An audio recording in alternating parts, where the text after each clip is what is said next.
What happens when the woman they humiliated in a hospital hallway becomes the only person the United States Navy trusts to save an admiral's life?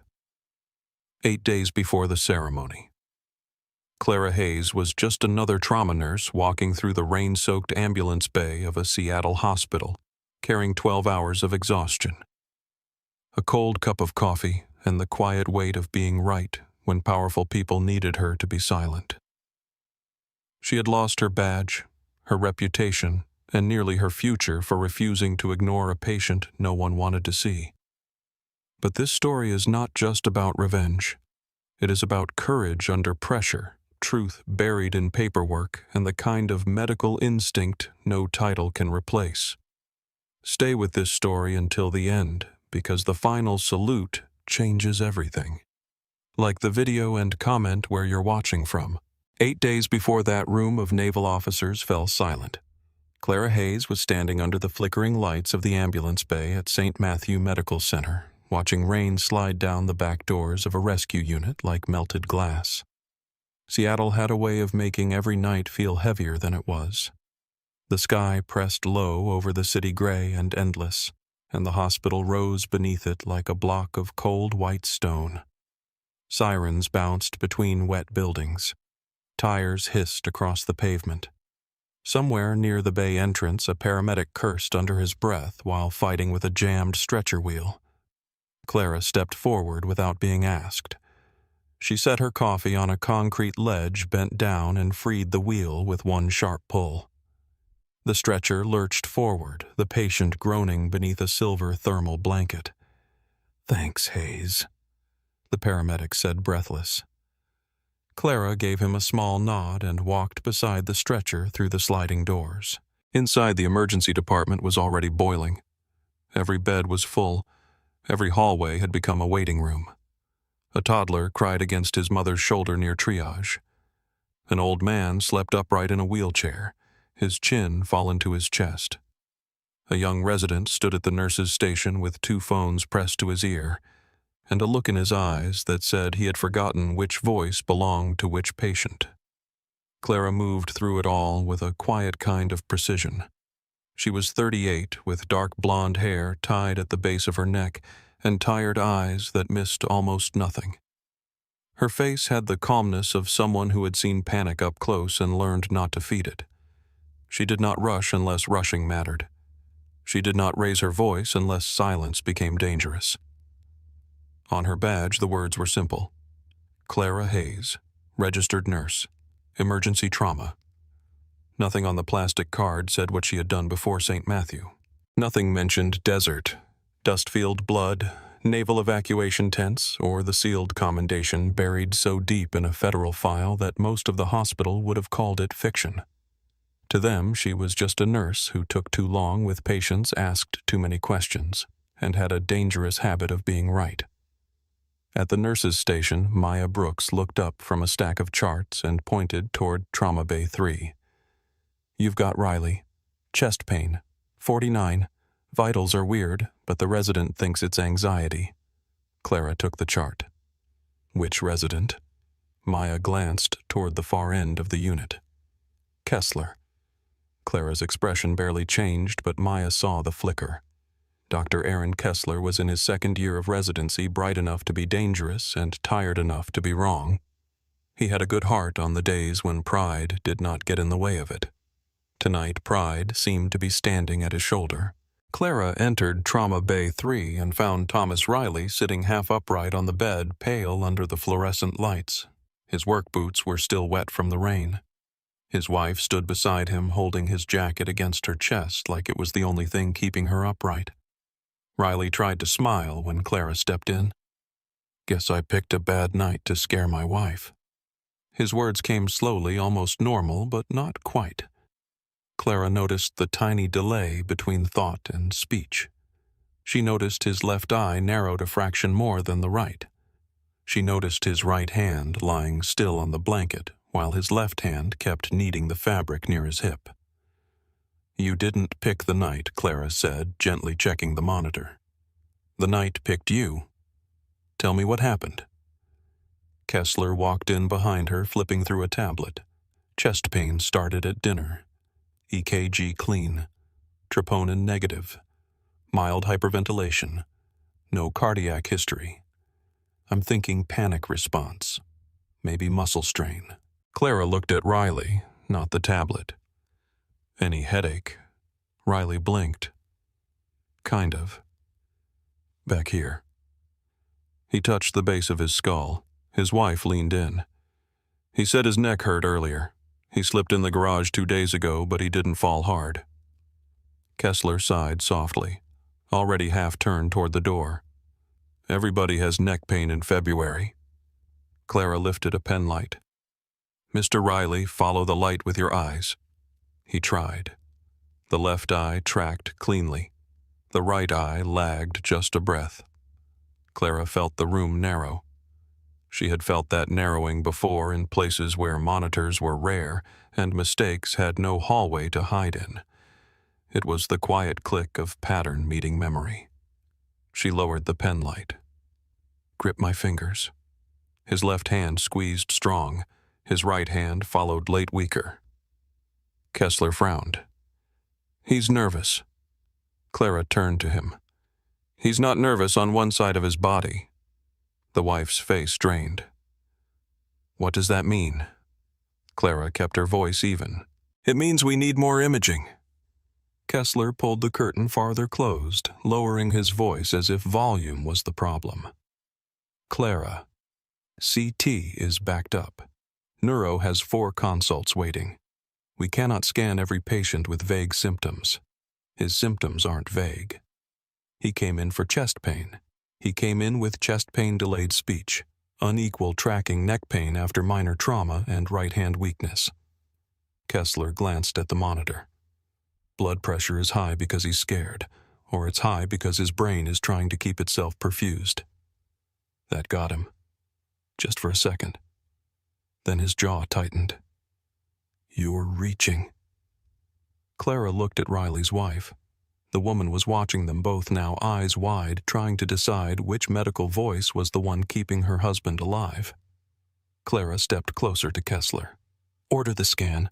I'm not ordering unnecessary imaging because you have a feeling. It's not a feeling. It is not your call. Clara's voice dropped. People don't die from the diagnosis you write down. They die from the one you were too busy to look for. The words hung in the room. Kessler stared at her red rising along his neck. Outside the curtain, the emergency department kept moving, but the air inside Trauma Bay 3 seemed to hold its breath. Then Maya appeared at the opening. Clara. She did not need to say more. Clara saw the warning in her eyes. Victor Langford had arrived. He was visible through the glass wall near the nurse's station, standing in a charcoal suit that looked untouched by weather or fatigue. He did not belong in the chaos, and that was how he liked it. While everyone else wore scrubs, sweat, and worry, Victor wore control. He was the chief operations officer of St. Matthew Medical Center, a man whose smile appeared in fundraising brochures and whose signature appeared on policies that made nurses cry in supply closets.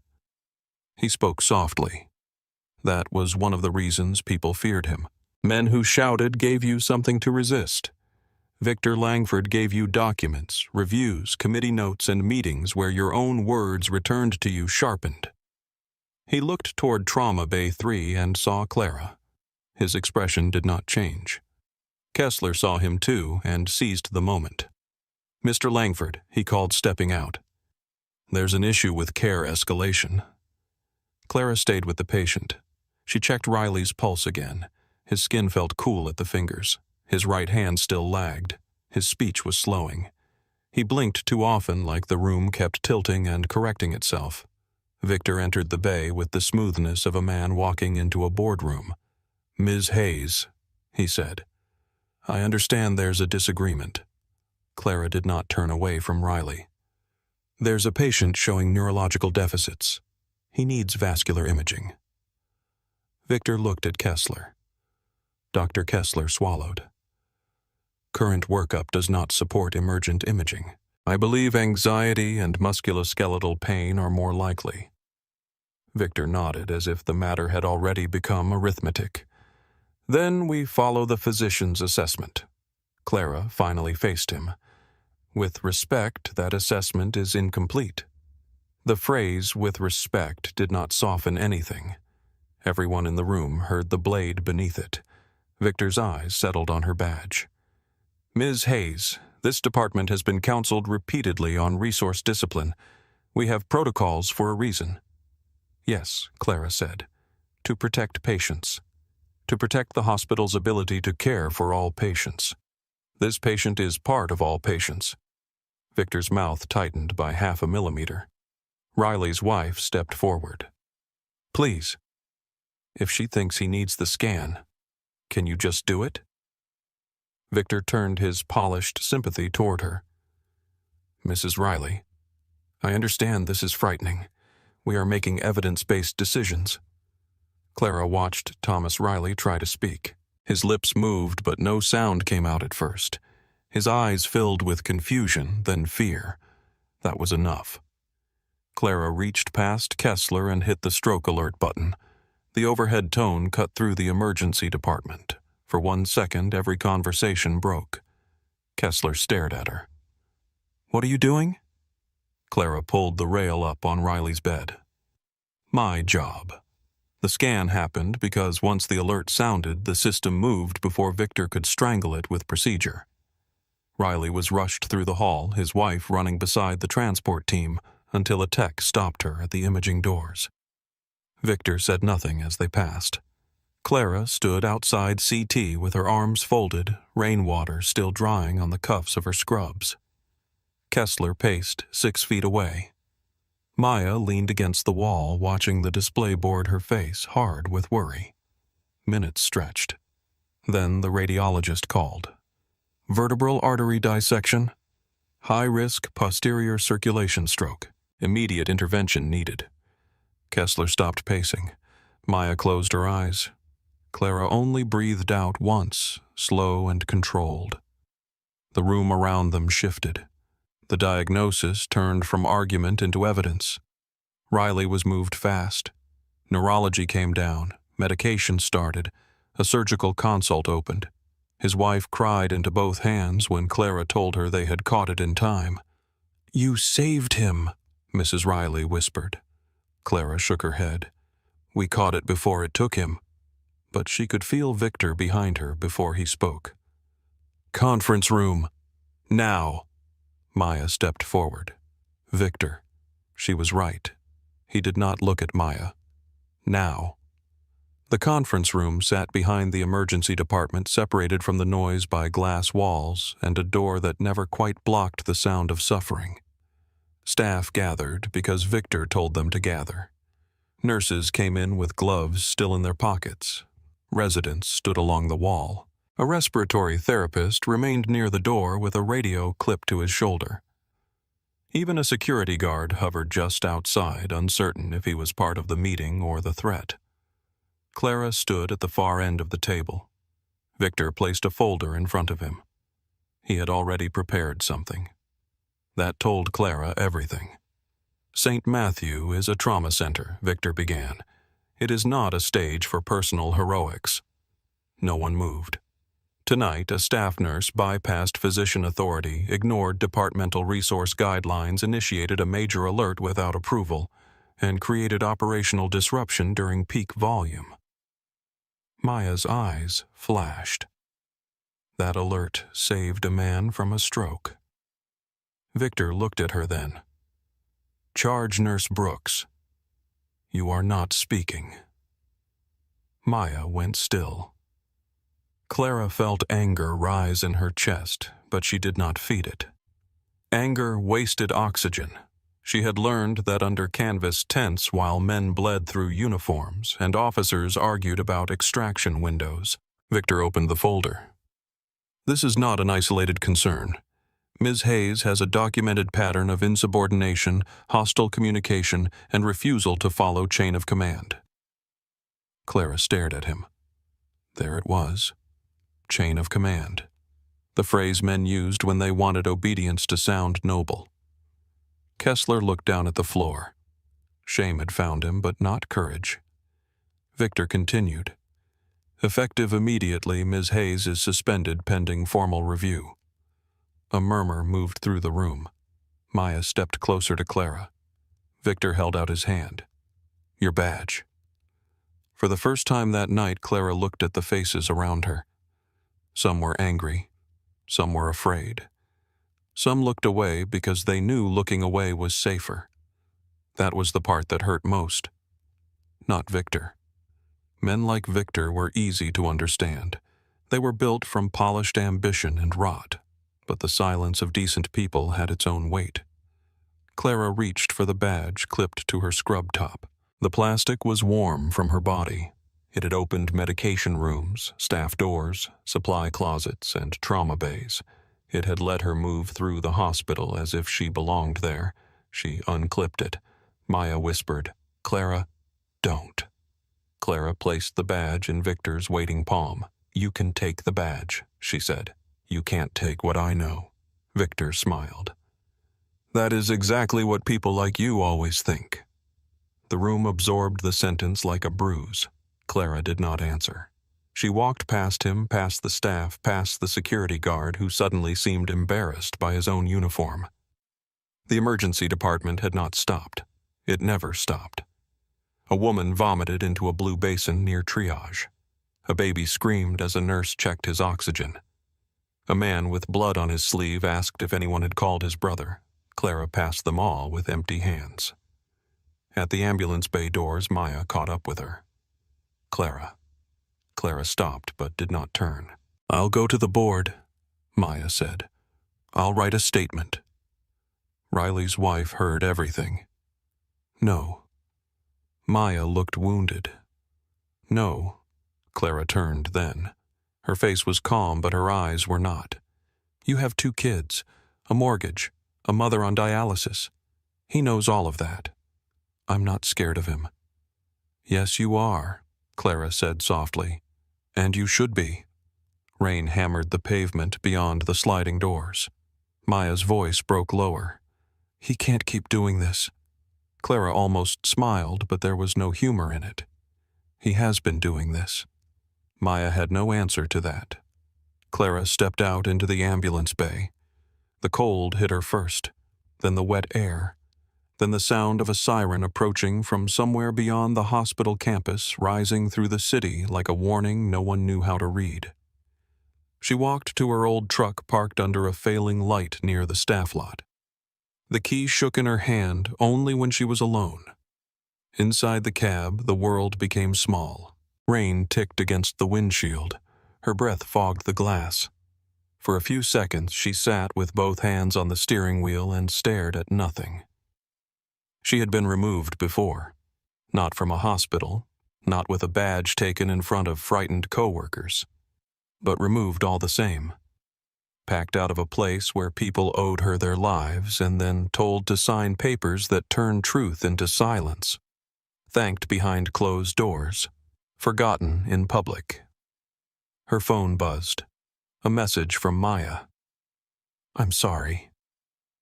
Clara read it twice, then set the phone face down on the passenger seat. A second message arrived from an unknown number. Please call me about Thomas. This is his wife. They said he's stable. Thank you. Clara closed her eyes. That one got through. She sat there until the siren reached the bay and the ambulance doors opened behind her. Reflex made her look up. A crew jumped out moving fast. A teenager on the stretcher. Blood at the hairline. One shoe missing. For half a second, Clara's hand moved toward the door handle. Then she remembered she no longer had a badge. The ambulance doors swallowed the patient. The sliding doors closed. Clara started the truck. Back inside, Victor returned to his office on the 5th floor, where the carpet was soft and the walls displayed framed photographs of hospital expansions, donor galas, and ribbon cuttings. From up there, the emergency department was a number on a screen. Wait times, bed turns, imaging costs, staff efficiency, reportable incidents. He placed Clara's badge on his desk as if it were a captured flag. His assistant, Erin Vale, stood near the doorway with a tablet hugged to her chest. "Should I notify Human Resources?" "Already drafted," Victor said. She hesitated. "About tonight. The patient did have a dissection." Victor looked up, and the alert was appropriate. His gaze held hers until she lowered her eyes. "The issue is not whether Ms. Hayes guessed correctly," he said. "The issue is whether this hospital is governed by process or impulse." Erin nodded, but her fingers tightened around the tablet. Victor opened his laptop and pulled up Clara's employee file. He had been building it for months. Late charting notes stripped of context. Complaints from physicians who disliked being challenged. A counseling memo after she refused a dangerous discharge.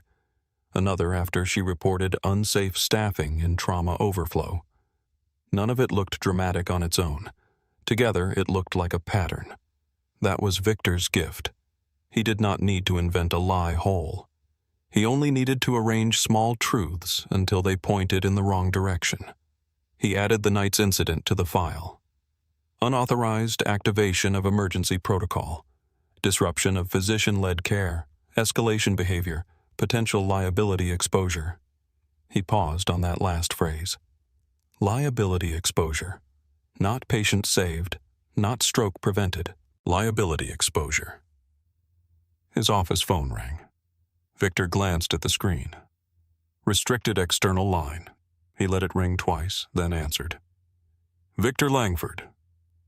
A man's voice came through clipped and formal. "This is Naval Medical Command. We need to speak with Nurse Clara Hayes immediately." Victor did not move. Outside his window, Seattle shone wet and dark beneath the hospital lights. "I'm afraid that may be difficult," he said. There was a pause. "Is Nurse Hayes on shift?" Victor looked at the badge lying on his desk. "No," he said. "She no longer works here." The silence after Victor Langford said those words did not last long. On the other end of the line, the man from Naval Medical Command breathed once slowly, as if he had just measured the distance between a problem and a threat. "Mr. Langford," he said, "I need you to listen carefully. This is a federal medical request connected to an active naval officer under restricted care. I am asking again, where is Clara Hayes?" Victor leaned back in his leather chair. The hospital lights reflected off the window behind him, turning the city into a blurred wall of rain and glass. "As I said, she no longer works here." "Was she terminated tonight?" Victor's fingers stopped near the edge of Clara's badge. "That is an internal personnel matter." "Was she terminated tonight?" the voice repeated. Victor's mouth tightened. She was suspended pending review. After a clinical disagreement, Victor said nothing. The voice changed then. It became colder, less administrative, more military. 2 Navy representatives will arrive at your facility in the morning. Preserve all records related to Nurse Hayes, all disciplinary actions from the last 72 hours, and all emergency department documentation involving a patient named Thomas Riley. Victor looked toward his closed office door.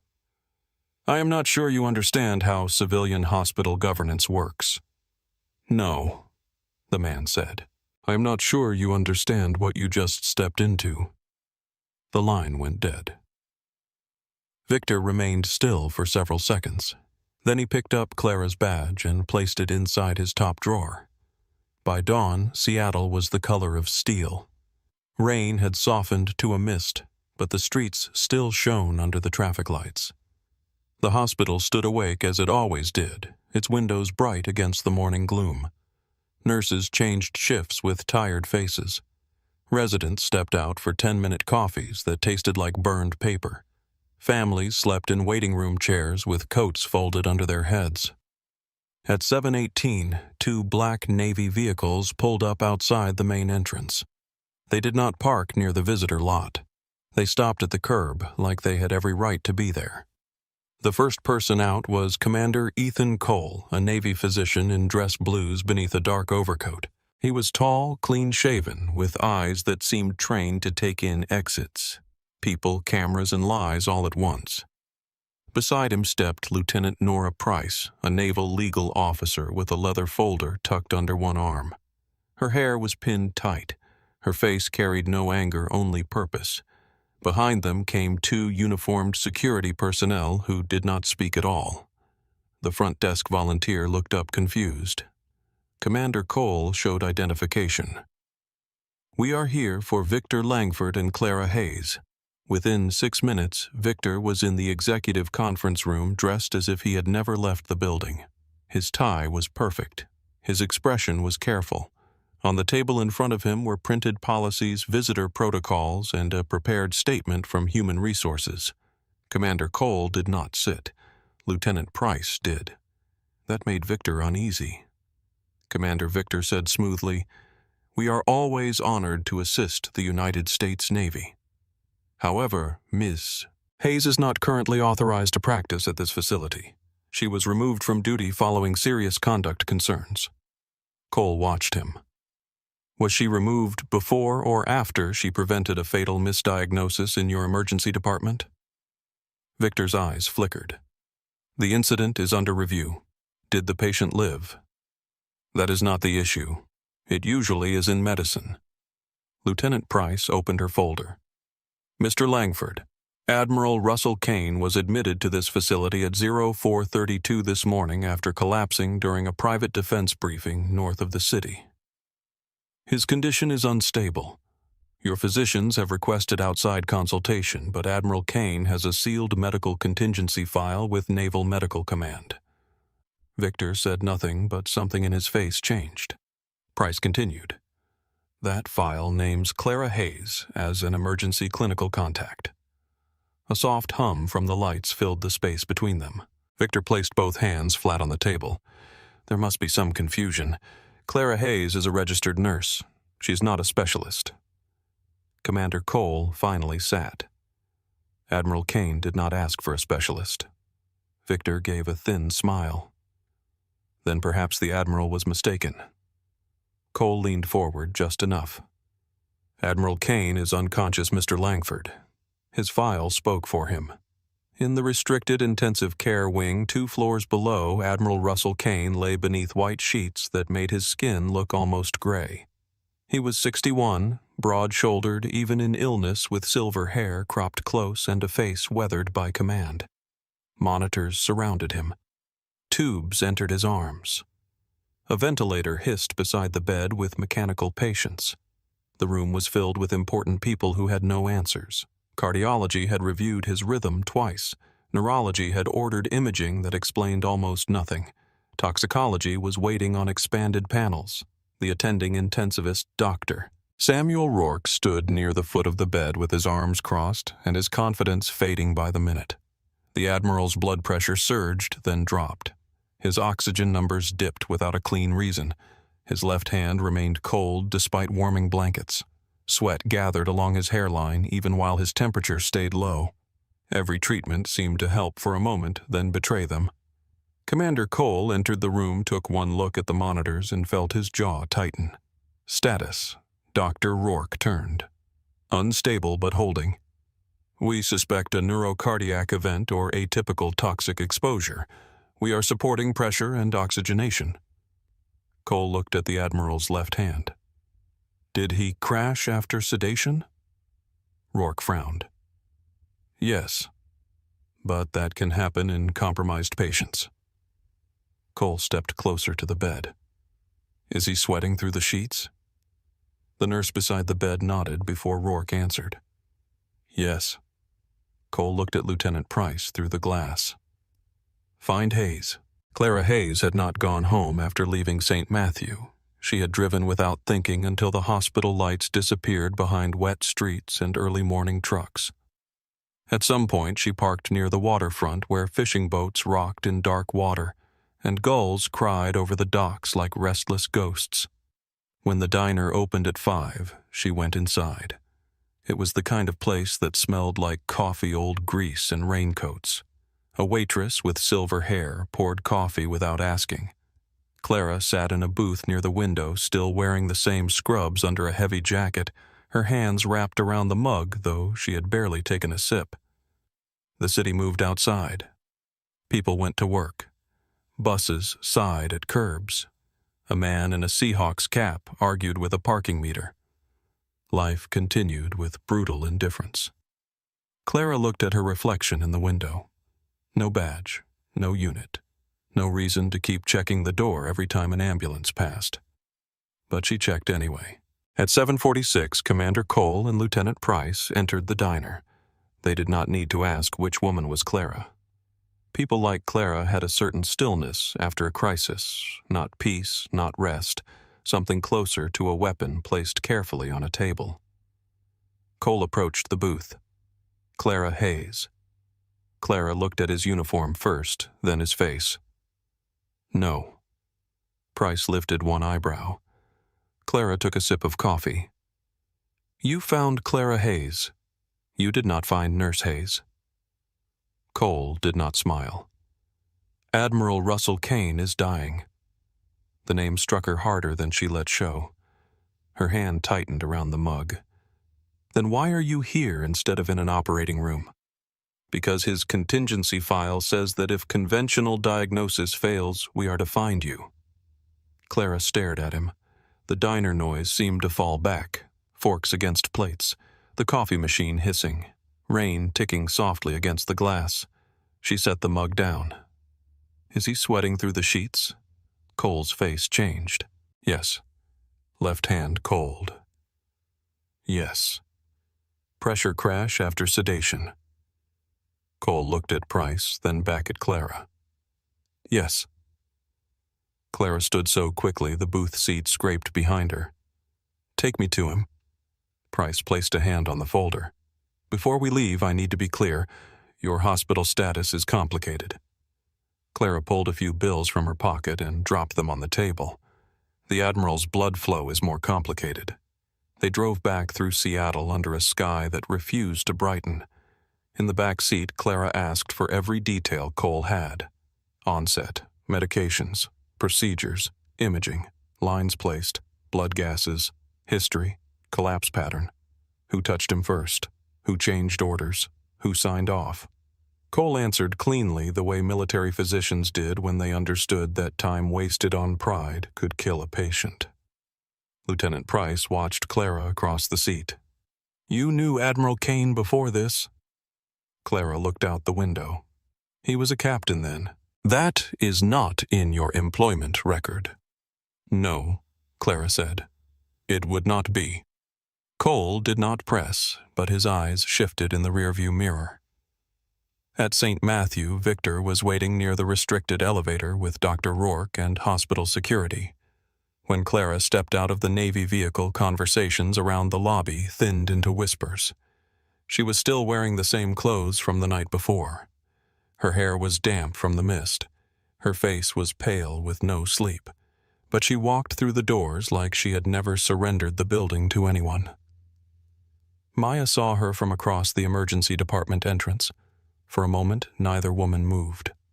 Then Maya's eyes filled with something close to relief and fear at the same time. Victor stepped into Clara's path. Ms. Hayes, you are not authorized to enter clinical areas. Lieutenant Price moved beside Clara. She is authorized under Federal Emergency Medical Order for consultation in the care of Admiral Russell Kane.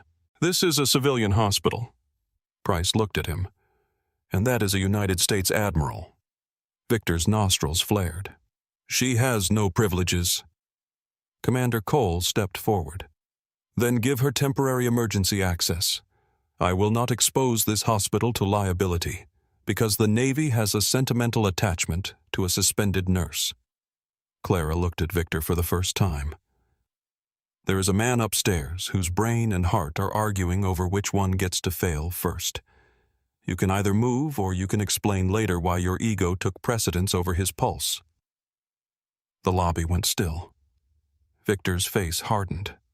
Maya, standing near the nurse's station, covered her mouth for half a second not to hide fear, but to hide the smallest spark of satisfaction. Dr. Rourke broke the silence. Let her in. Victor turned to him. Rourke did not look away. If the Navy wants her eyes on the case, let her look. We are losing time. The elevator doors opened. Clara entered with Cole Price and Rourke. Victor followed. Inside the elevator, no one spoke. The numbers climbed in red light. Clara watched them change and felt her body return to a rhythm she knew too well. Not the hospital rhythm. The other one. The rhythm of incoming wounded, limited tools, bad information, and powerful men shouting from safe distances. The ICU doors opened. Clara stepped into Admiral Kane's room and stopped 3 feet from the bed. She did not touch him at first. She watched. The ventilator breath, the pulse line, the color around the mouth, the faint tremor under the skin near the collarbone. The way the left hand looked waxen while the right had a little more life in it. The beads of sweat at the temple. The tiny mark near the shoulder almost hidden beneath adhesive. Her gaze narrowed. Who placed the central line? A nurse looked at Rourke. Rourke answered. Vascular access team. Right subclavian attempt first, then femoral after difficulty. When? Shortly after arrival. Any complications noted? No major complications. Clara stepped closer. That is not what I asked. Rourke turned to the chart. There was resistance on placement. Brief desaturation. Chest film was read as acceptable. Clara lifted the edge of the adhesive near Kane's shoulder. The mark beneath it was small but not meaningless. She looked at the monitor again. Stop increasing the sedative. Rourke stiffened. His agitation spikes when we lighten it, because sedation is dropping his compensation. You are treating movement like the enemy. His body is trying to tell you where the problem is. The cardiologist near the wall crossed his arms. With respect, his cardiac function is unstable. Clara did not look at him. Because the vascular injury is driving the instability. Rourke's eyes sharpened. What vascular injury, misplaced attempt, or trauma from the line? Possible arterial involvement, possible expanding hematoma, possible pressure effect, and a perfusion pattern that does not match your working diagnosis. The room tightened. Victor spoke from behind them. This is speculation. Clara turned. No. Speculation is calling this a mystery because the first answer was expensive to admit. Cole's voice cut in. What do you need ultrasound now? Repeat imaging focused on the access site and upper thoracic vessels. Stop the current sedative escalation. Prepare blood. Get vascular surgery here, not on the phone here. And I want every medication change from the last 6 hours printed and placed in my hand. Victor laughed once, dry and sharp. You want... Clara looked back at the Admiral. I want him alive. Rourke hesitated for one breath too long. Then he moved. You heard her. Ultrasound. Call vascular. Print the medication record. The room erupted into controlled motion. A portable ultrasound rolled in. Clara stood beside Rourke as the probe touched Kane's skin. The image flickered in shades of gray. To most of the room, it looked like weather on a broken screen. To Clara, it was a map. There, she said. Rourke leaned closer. His face changed. A pocket of blood where there should not be one. Flow disturbed where flow should have been clean. Compression affecting nearby structures. Not dramatic enough for a textbook. Deadly enough for a man already under stress. Rourke whispered, Damn it. Clara's voice stayed steady. Now we are talking to the right problem. Kane's pressure dropped. The monitor alarm cried out. The nurse called numbers. Cole moved to the foot of the bed. Rourke started orders.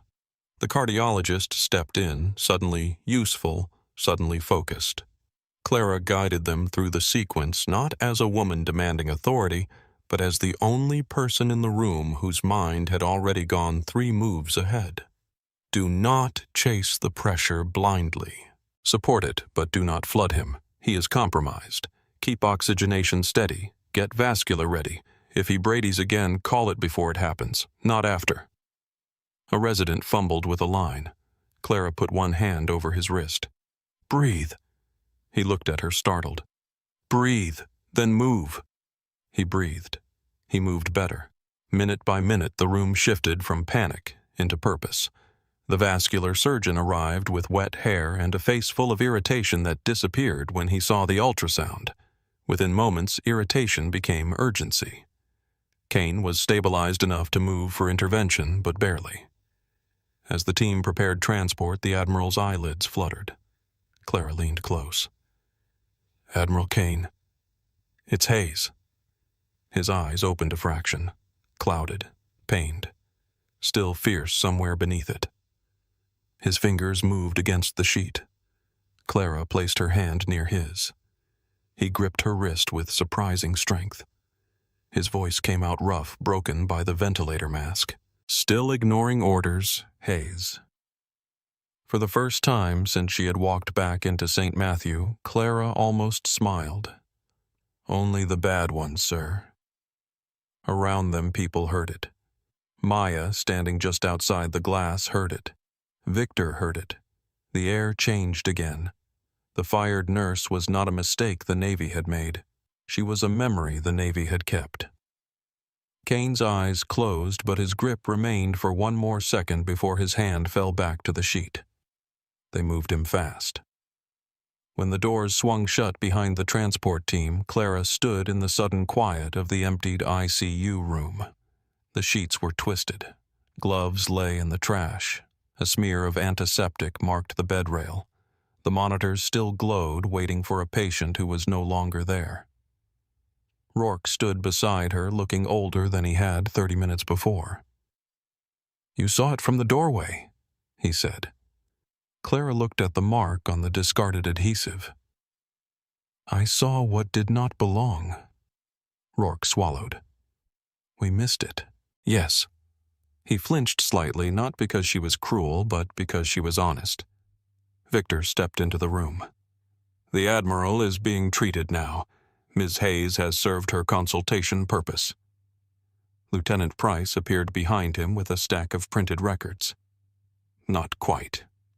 Victor turned. Price handed the papers to Clara. "The medication changes you requested." Clara scanned the first page, then the second. Her eyes stopped. There was an order entered at 5:12 in the morning, changed at 5:19, and amended again at 5:26. A sedative dose adjustment. A pressure support change. A notation that did not match the bedside flow sheet. She turned the page. One entry had been modified by an administrative override. Clara looked up. Who has authority to alter medication records from an executive account? Victor's face did not move. That is a technical matter. Cole stepped beside Price. "Then we will speak to someone technical." Clara kept reading. Another name appeared in the record. A consulting group tied to the vascular access team. She had seen that name before, not in Kane's chart, not today, but in whispers and old complaints in cases where nurses had been blamed for outcomes that never felt clean. Her thumb pressed into the edge of the paper. Maya stepped into the doorway. Clara looked through the glass toward the hall where Victor stood under the white hospital lights, polished and still. For the first time since her badge had been taken, she understood the shape of the thing in front of her. Kane was alive, but the chart was bleeding, and someone inside St. Matthew had tried very hard to make sure the blood pointed anywhere except up. The chart was bleeding, but not in a way any monitor could measure. Clara stood in the empty ICU room with Admiral Kane's medication record in her hands, reading each line as if it were a wound pattern. The numbers were clean. The timestamps were clean. That was the problem. Real crisis medicine left fingerprints. A dose held for 2 minutes because a patient coughed against the tube. A nurse note written too fast because a pressure dropped. A physician order corrected after someone realized the body was not following the textbook. This record looked polished. Polished records made Clara nervous. Across the glass wall, Victor Langford spoke quietly with Dr. Rourke, his hands folded in front of him, his face arranged into concern. He looked like a man helping. He always looked like a man helping. Lieutenant Nora Price stepped beside Clara. "What are you seeing?" Clara did not look up. "Someone changed the medication flow after the fact. Can you prove that?" "Not from this printout." Commander Ethan Cole entered with his sleeves rolled to the forearms. The controlled calm he had carried since morning was still there, but the edges had sharpened. "Admiral Kane is in vascular intervention. They found a contained bleed and compression near the line attempt." "You were right." Clara kept her eyes on the page. "Being right after the injury happened does not tell me why the chart tried to hide it." Price held out her hand for the record. Clara gave it to her. The legal officer scanned it once, then again slower. This order was modified by an executive credential. "Who can do that?" Price looked through the glass at Victor. In a well-run system, almost no one. Maya Brooks appeared at the doorway in fresh scrubs, though her face still carried the night before. She had the look of someone who had slept for 40 minutes in a chair and woken up already angry. "Clara," she said quietly, "you need to see something." They moved through the ICU corridor and into a small staff room that smelled of burned coffee and disinfectant. Maya shut the door, checked the hallway through the narrow window, then pulled a folded packet from beneath her clipboard. "I started making copies after they fired Samantha Vale." Clara knew the name. Everyone who had worked emergency or training in the last few years knew it, though most people had learned to say it softly. Samantha had been a nurse educator at St. Matthew, one of the best. She had taught new nurses how to read patients instead of screens. Then she refused to sign off on training hours that had never happened. 3 weeks later, she was gone. The official story was emotional instability and poor professional judgment. Maya spread the papers across the table. 3 years of incident reports that disappeared after review. 5 nurses disciplined after reporting procedural errors. 2 residents transferred after documenting unsafe staffing. Every time Victor chaired the review or assigned someone from operations, Price leaned over the pages. "Why did you keep these?" Maya looked at Clara. "Because I knew one day he would do it to the wrong person." Clara felt those words land somewhere deep, not as comfort, but as responsibility. The door opened before anyone answered. Dr. Owen Pierce stepped inside and shut it behind him. He was still in surgical blues with a white coat thrown over them and dark circles under his eyes. He was one of the senior trauma surgeons respected by nurses because he listened when the room demanded it, feared by residents because he could cut through excuses faster than skin. He looked at Clara, then at the papers. "I should not be here," Maya said. "Then leave." Pierce did not. Instead, he reached into his coat and took out a flash drive. "I signed 3 quality review summaries last year. Clean summaries. I saw the final versions this morning after Price requested historical access logs." His jaw tightened. "Those are not the documents I signed." Clara stared at the flash drive. What changed? Language. Blame. Timelines. In one case, a physician delay became a nursing failure to escalate. In another, a line complication became patient movement during care. In the third, a medication timing error vanished. Maya whispered, "Jesus!" Pierce placed the drive on the table. "I do not know how deep this goes." Clara looked through the window at the ICU hall. "I do." No one asked her to explain immediately. Maybe they could hear it in her voice. Maybe they understood that some truths did not arrive all at once. They rose like dark water. Price took the flash drive with a gloved hand. "I need this preserved." Pierce nodded. "If my name is on falsified records, I want that documented too." "That may not protect you from the board," Price said. Pierce gave a tired laugh with no humor. "The board protected the wrong people for too long." A knock struck the door once. Everyone froze. Then a thin man in a gray hoodie slipped inside holding a hospital-issued tablet under one arm. His ID badge swung backward as if he had put it on in a hurry. Maya exhaled. Daniel. Daniel Reed was from Information Systems, a man most doctors ignored until a password failed. He had nervous hands, quick eyes, and the pale look of someone who spent more time with servers than sunlight. He looked at the Navy uniforms, then at Clara. "You are Hayes." Clara nodded. "You are the reason the medication archive is locked behind 2 false audit layers." Daniel blinked. "That is not what I expected you to say. You came here anyway." He set the tablet on the table and tapped through a series of screens. "I have been watching chart revisions for a year. At first I thought it was cleanup, late entries, coding corrections. Then I saw deletion patterns after adverse events." He swallowed. "Whoever is doing it does not erase everything. That would be too obvious. They polish. They move time by minutes. They change responsibility by one role. They turn warnings into impressions." Clara leaned closer. Daniel opened a log file. "This is Admiral Kane's chart. Original medication note entered at 5:12, modified at 5:19, removed from visible history at 5:26. The visible chart shows only the final version. The archive shows 3. Price's face hardened. "Who made the modification?"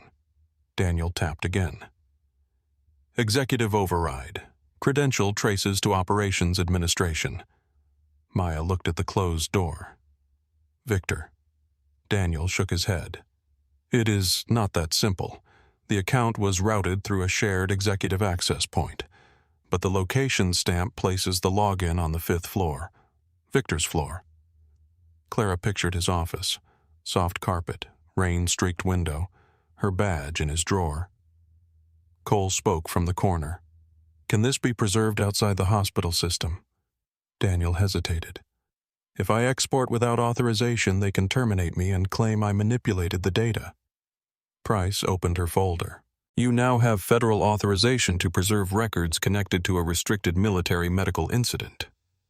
Daniel stared at her. "I do. You do." For the first time, something like oxygen entered his face. "Then I need access to the cold storage server." Maya shook her head. "That room needs executive clearance." Daniel looked at Clara. "Or a nurse badge with legacy access from before the last security update." The room went quiet. "Clara said Victor has mine." Maya looked down at her own badge. "Mine still opens supply and ER med storage, not server access." Pierce rubbed a hand over his face. "Langford will never give it back." Clara looked at the clock above the microwave. 11:43 in the morning. Less than 24 hours ago, she had been helping a man named Thomas Riley survive a diagnosis no one wanted. Now, a Navy admiral was in vascular intervention, and the hospital around them was turning into a crime scene with vending machines. "Then we do not ask him?" "First," Clara said. They went to the 5th floor together, but not as a group. Price and Cole took the main elevator. Pierce returned through the surgical corridor. Maya went through the staff stairwell. Daniel used the service lift with his tablet tucked beneath his hoodie. Clara walked alone. The 5th floor of St. Matthew had always felt like another country. No overhead pages, no crying children, no blood on shoes. The walls displayed donor names in brushed silver letters. The air smelled faintly of fresh flowers from the executive reception desk. Victor's assistant, Aaron Vale, looked up as Clara approached. Her eyes widened. "Clara, I need my badge." Aaron glanced toward Victor's closed office door. "I cannot do that." "You can." Aaron lowered her voice. "He told security not to let you on this floor." Clara looked at her carefully. Aaron's hands were folded too tightly on the desk, her nails pressed into her own skin.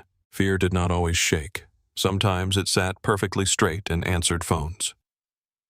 Aaron, Clara said softer now. "Did you know Samantha Vale?" The assistant flinched. "She is my sister."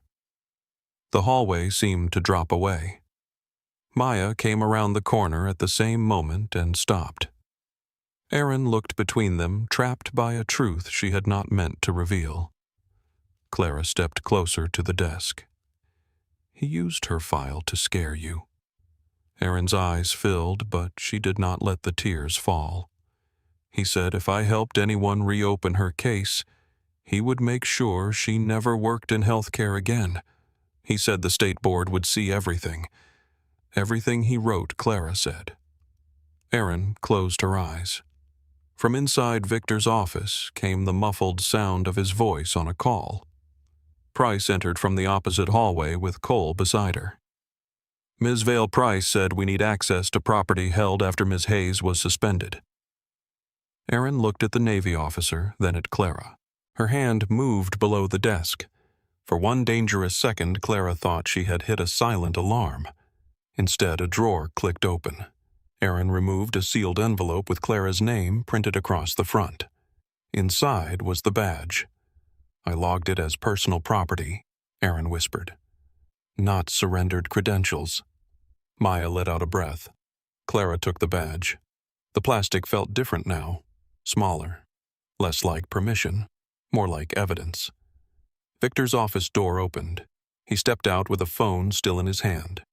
For a moment, everyone held their positions in the polished hallway. Victor looked at Clara's badge, then at Aaron. You have made a serious mistake. Aaron stood. Her voice shook, but it did not break. No, I helped correct one. Victor's face drained of warmth. Price moved before he could speak again. Mr. Langford, all records related to Admiral Russell Kane Clara Hayes medication, overrides adverse event reviews, and staff disciplinary actions are now under federal preservation hold. You will not delete, transfer, amend, or restrict access to any connected system. Victor slipped the phone into his pocket. This is absurd. You are overreaching based on the accusations of a suspended nurse and frightened employees. Cole's voice was quiet. Admiral Kane is alive because that suspended nurse saw what your hospital missed. Victor looked at Clara. You always did enjoy being the center of a crisis.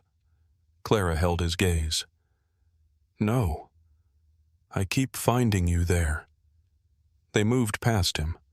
Daniel met them near the restricted server room with a rolling chair jammed against the door, pretending to fix a wall panel as two executives walked by. When Clara scanned her badge, the lock flashed red once, then green. Daniel stared. I love outdated infrastructure. They slipped inside. Cold air rushed over them. Rows of servers blinked in the blue dimness. The room hummed with 1,000 hidden decisions. Daniel sat at the terminal and began typing fast. Once I open the archive, the system may alert administration. Price stood behind him. How long? Not long enough. Clara watched the door. Her mind drifted uninvited to another room full of humming machines. Not servers. Generators. Canvas walls snapping in hot wind. A Navy captain on a field table with blood soaking through the bandage at his side. Russell Kane had been younger then, though not young. His voice had been hoarse from smoke and command. Evac bird leaves in 4 minutes. An officer had shouted. Clara had pressed both hands into Kane's wound and looked at the pressure reading. He flies now, he dies in the air. We have orders. He has a pulse.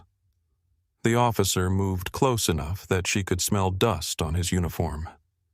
You are refusing a direct operational command. Clara had not looked away from Kane. I am refusing to load a dying man into the sky so your timeline looks clean. The generator had kicked. The lights had flickered.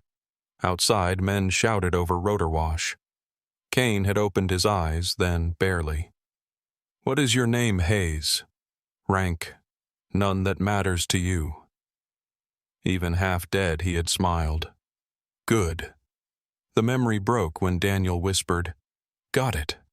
On the screen, hidden records appeared in layers. Original incident reports, modified versions, access logs, review notes, names.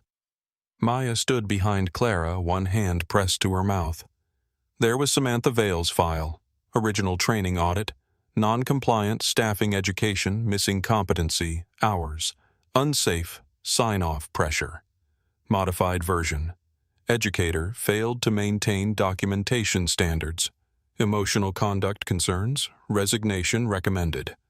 There were nurse discipline reports with language inserted days after the events. There was Thomas Riley's early review note from last night already drafted before his intervention was complete. Clara's alert was described as disruptive and clinically unsupported despite the confirmed diagnosis. Daniel opened another file. Admiral Kane. The first procedural note admitted difficult access, possible arterial contact, and recommendation for immediate vascular follow-up. The visible note removed arterial contact. The final review draft blamed patient instability on unknown pre-existing pathology. Pierce had joined them silently at the door. He read over Daniel's shoulder, and Clara saw his face collapse inward. "I know that surgeon," he said. "He reported the complication." Daniel clicked again. His report was modified 31 minutes later. Price leaned closer. By whom Daniel scrolled. The system showed the same executive access point. 5th floor. Operations Administration. Then another file opened by accident, or maybe because Hidden Things wanted company once the door was cracked. Defense Contract Compliance.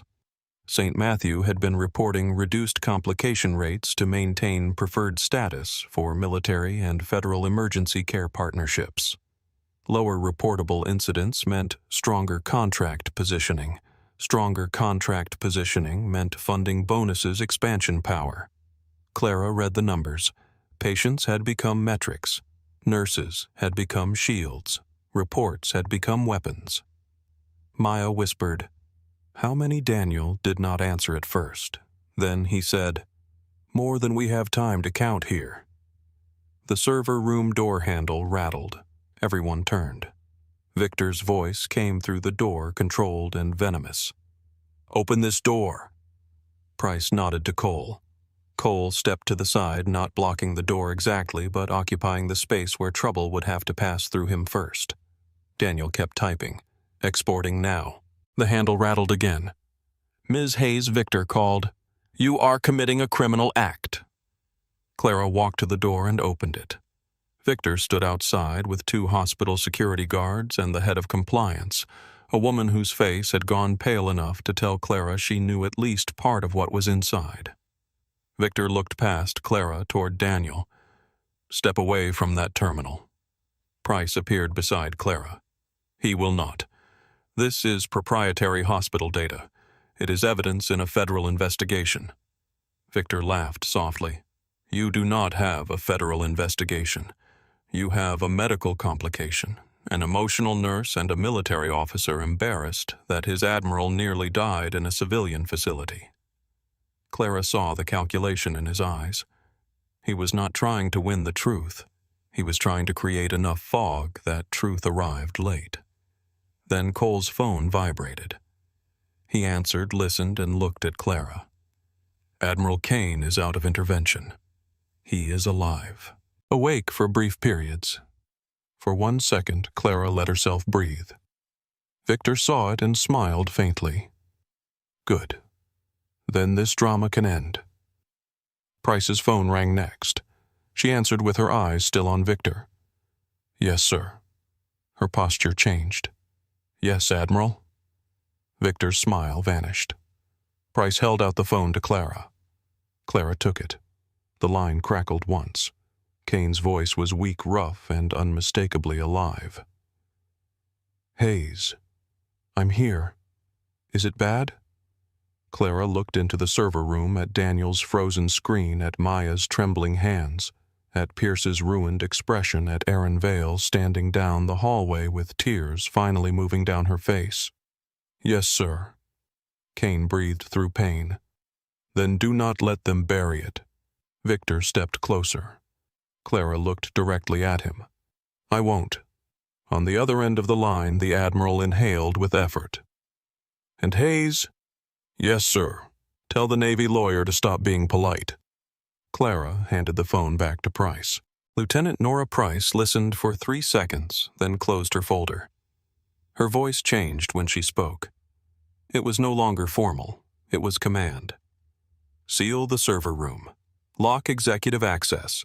Preserve every credential log from the last 3 years. No one from hospital operations touches another record without federal review.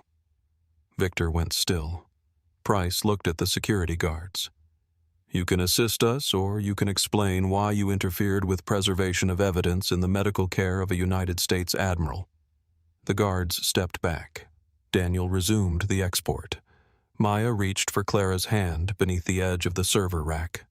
Clara let her hold it for 1 second. Only one. Then the ICU alarm tone sounded across the overhead system. Not general. Restricted wing. Clara knew that tone before anyone named it. Her hand slipped free. Cole was already moving. Price turned toward the stairwell. Victor remained in the hallway, eyes fixed on Clara, and for the first time since she had known him, his face showed something raw beneath the polish. Not fear for the Admiral. Fear of what the Admiral might live long enough to say. The alarm did not sound like panic. That was what made it worse.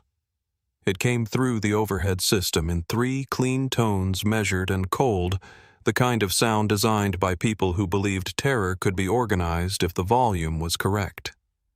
Clara was already moving before the final tone ended. Her shoes struck the stairwell hard. Commander Cole followed 1 flight above her, his hand sliding along the rail. Maya was behind them, breathing fast, not because she lacked stamina, but because she knew that alarm. Every nurse in St. Matthew knew it. Restricted wing, critical collapse, room sealed to general traffic. Admiral Kane. Clara pushed through the stairwell door into the ICU corridor and found controlled chaos waiting for her. Nurses moved fast behind the glass. Dr. Rourke was at the bedside, one hand braced on the mattress, calling numbers to a respiratory therapist.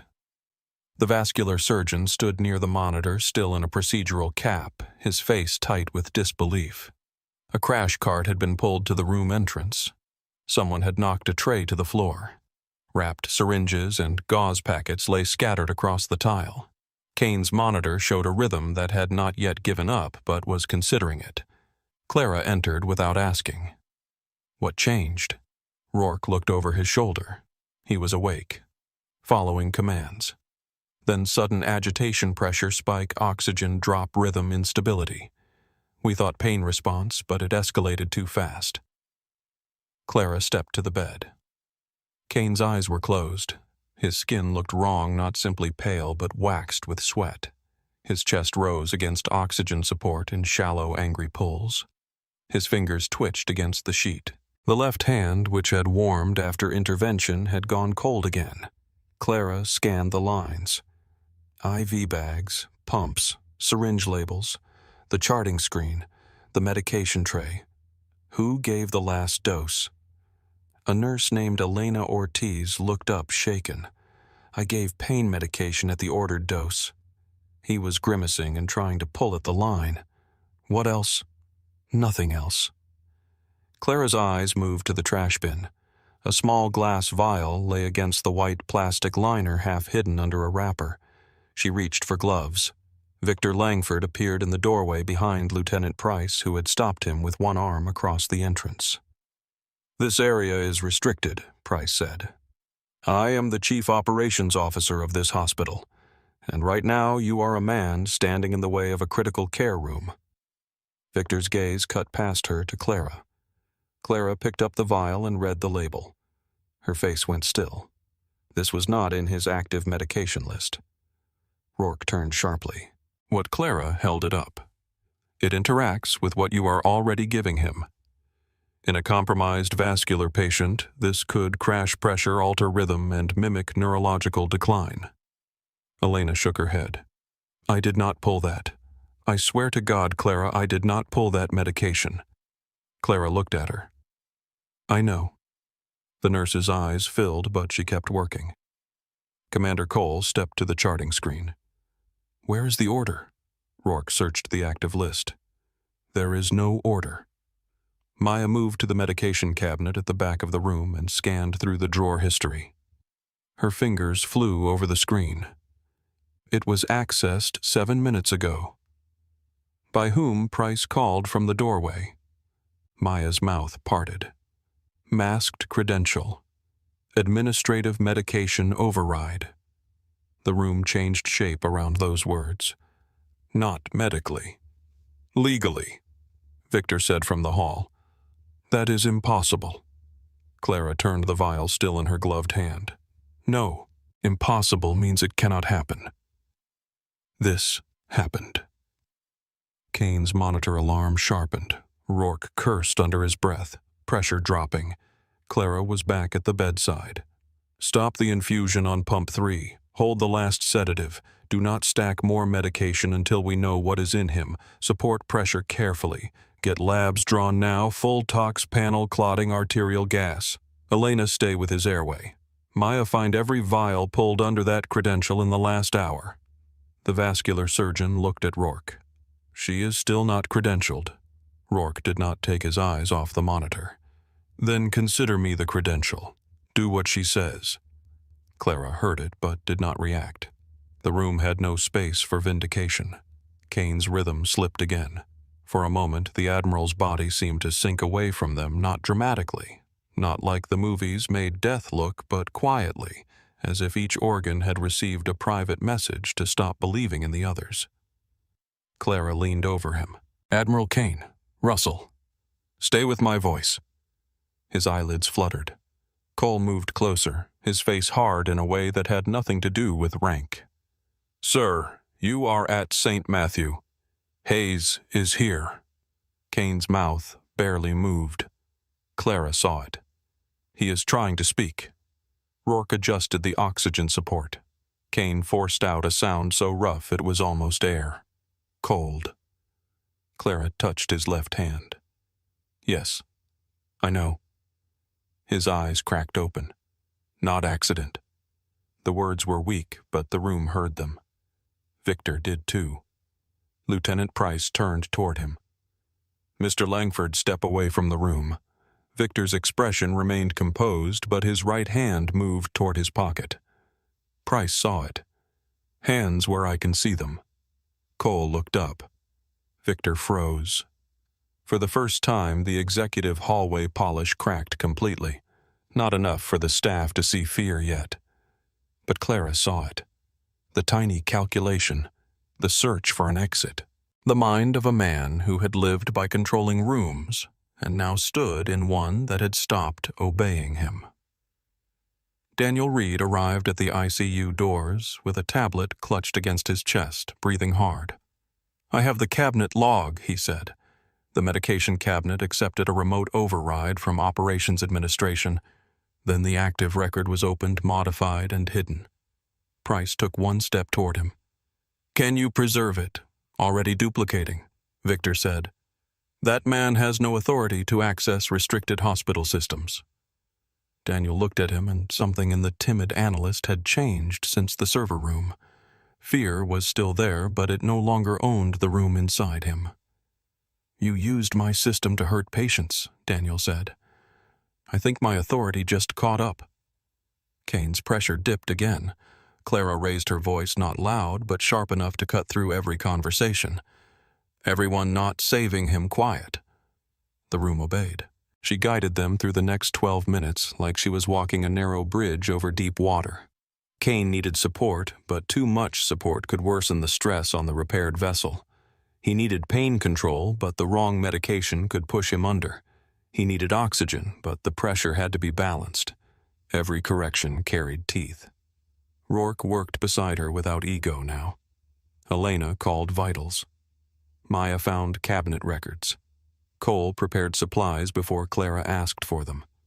The vascular surgeon checked the access site twice, then called for imaging on standby. Kane's pulse weakened, surged, weakened again. Clara felt the old field clinic return around her. Not as memory, as instinct. Dust in her mouth, rotor wash outside, blood under her nails. A captain on a table asking her name because he needed something human to hold on to while the world tried to pull him apart. She lowered her voice. "Russell, you are not leaving this room." His eyelids twitched. "You hear me. You have survived worse rooms than this?" The monitor steadied by a fraction. Then another. Rourke watched the pressure climb into a safer range. "Keep it there," Clara said. "Do not celebrate numbers that have not earned trust yet." No one smiled. The crisis did not end suddenly. It loosened its grip inch by inch. Kane's breathing became less ragged. His color improved. The rhythm held. The left hand remained cold, but no longer lifeless. The team moved from rescue to watchfulness, that fragile border where medicine stops sprinting but does not dare sit down. Clara stepped back only when Rourke placed a hand near her elbow. "We have him," he said. She looked at Kane. Not yet, but she let him take the bedside. Outside the room, the corridor had become a line of witnesses. Nurses, residents, 2 security officers, Aaron Vale, a hospital compliance director, Lieutenant Price with her phone in one hand and federal authority in the other. Victor was gone. Clara noticed it before anyone said it. Where is Langford Price turned? He had been standing near the doorway less than 5 minutes earlier. Now the space was empty. Cole moved immediately. "Lock the executive exits." Price spoke into her phone.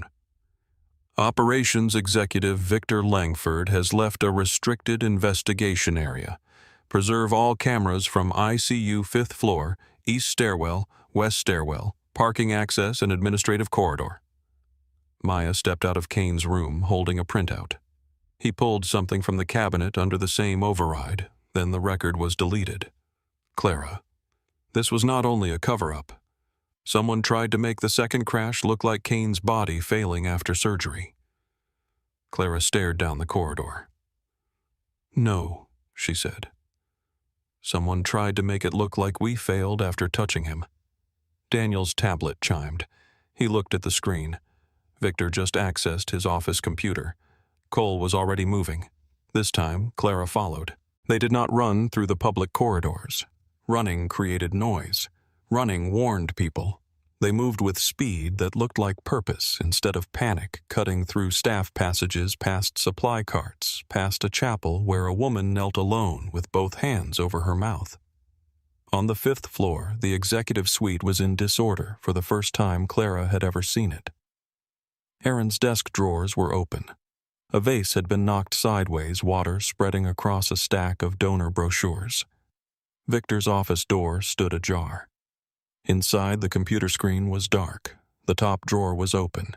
Files were missing. Daniel went straight to the desk. He logged in, connected an external drive, then disconnected 3 minutes later. Price scanned the room. What did he take?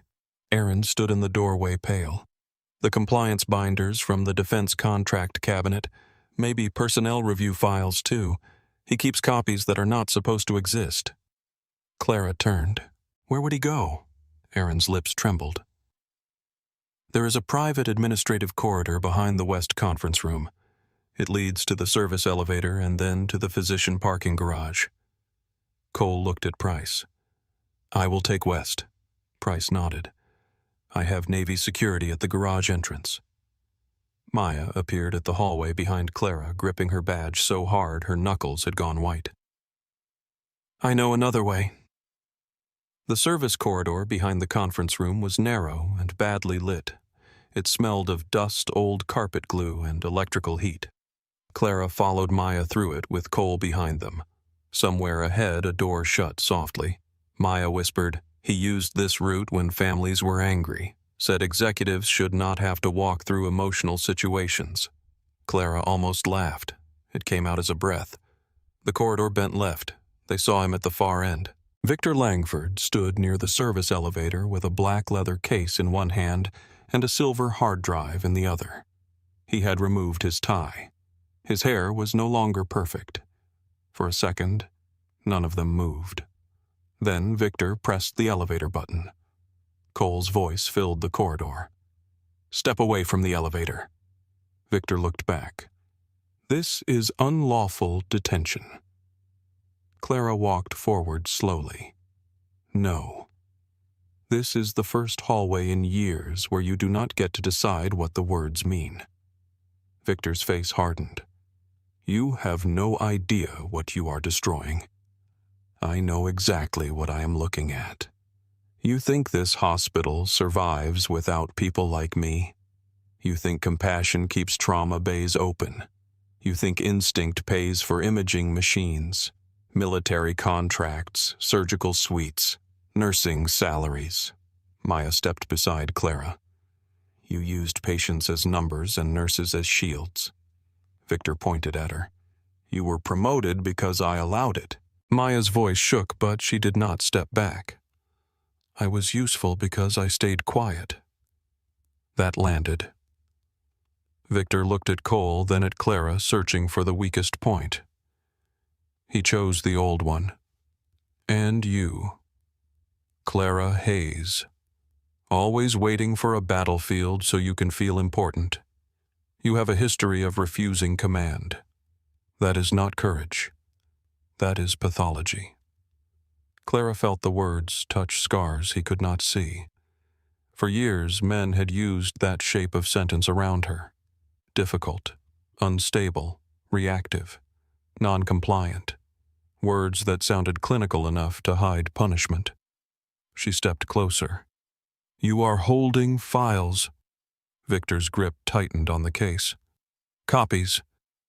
Of what documents that belong to St. Matthew?" Daniel's voice came from behind Cole. "Actually, no. The hard drive serial number matches hospital property assigned to operations backup, and it is currently under preservation hold." Victor looked past them toward Daniel. "You little coward." Daniel swallowed, but he did not look away. "I was." The elevator doors opened. Victor turned. Maya moved before anyone expected it. She slapped the red fire control panel beside the wall. Alarms flashed. The elevator doors froze open, then began to close again without accepting entry. Magnetic locks clicked down the corridor. Cameras above them shifted from idle to active recording. Victor stared at her. Maya lowered her hand. "Emergency protocol. You taught us to follow process." Cole crossed the remaining distance and took the hard drive from Victor's hand. Victor tried to pull back, but two Navy security officers appeared from the garage stairwell entrance and closed the space. Price arrived moments later, breathing hard but composed. "Victor Langford, you are being detained pending federal review of evidence tampering, obstruction of a military medical investigation, falsification of health records, and interference with care connected to a United States naval officer." Victor gave a cold smile. "You cannot prove intent." Clara looked at the leather case in his hand. "Open it." Price nodded to Cole. Inside were printed files. Some were old, some were new. Clara saw her name on one tab. Samantha Vale on another. Thomas Riley. Admiral Kane. Incident reviews. Contract compliance sheets. Executive bonus summaries. A printed email with Victor's name in the header and the phrase, "Minimize reportable exposure," circled in blue ink. Cole removed one folder and opened it. His eyes moved once across the page. Then he looked at Victor with open disgust. "You knew about the line complication before the Admiral crashed the first time." Victor said nothing. Price took the folder. The corridor was silent, except for the fire alarm strobes clicking overhead. Clara felt Maya beside her, trembling now that action had ended. She reached down and touched Maya's wrist just once. Victor looked at Clara. "You think this changes anything?" "People forget. Institutions survive. They always do." Clara did not answer immediately. She took her old badge from her pocket. She had not realized she was carrying it until her fingers closed around it. The plastic edge pressed into her palm. She placed it on top of the open leather case. You used these to decide who mattered, she said. Victor's eyes dropped to the badge. Then a voice came from the far end of the corridor. Weak. Rough. But alive. Institutions survive when they correct themselves. Everyone turned. Admiral Russell Kane sat in a transport chair at the corridor entrance, wrapped in blankets, with Dr. Rourke at one side and Elena Ortiz at the other. He looked like a man carved from exhaustion and command, pale, fragile, furious. Rourke looked apologetic and terrified. He insisted. Kane's gaze fixed on Victor. Not when they protect cowards. Victor's face shifted. The polished surface shattered into something ugly. You have no idea what she is, he said, pointing at Clara. Ask the Navy what she did overseas. Ask them why her record is sealed. Ask them why a civilian nurse disappears from a mission file unless someone wanted her buried. Price opened her leather folder.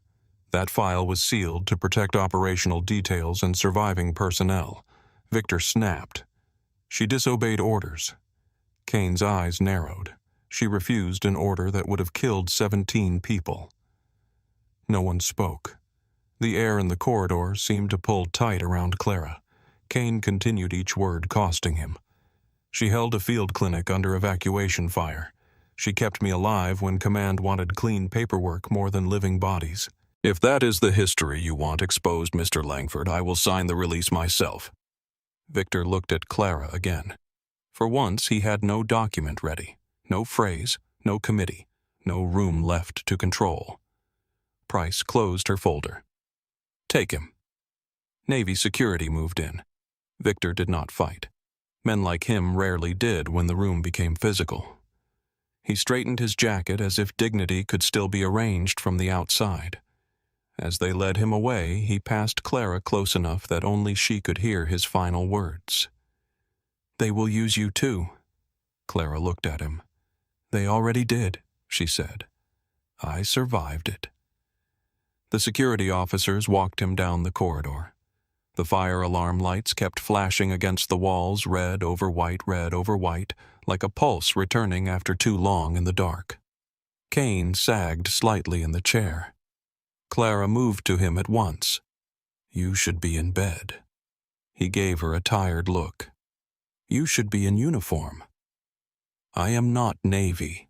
No, he said, glancing at the badge on the case. You are something harder to replace. For a moment, the corridor held them all in a strange quiet. Maya, with tears on her cheeks. Daniel gripping his tablet like a shield.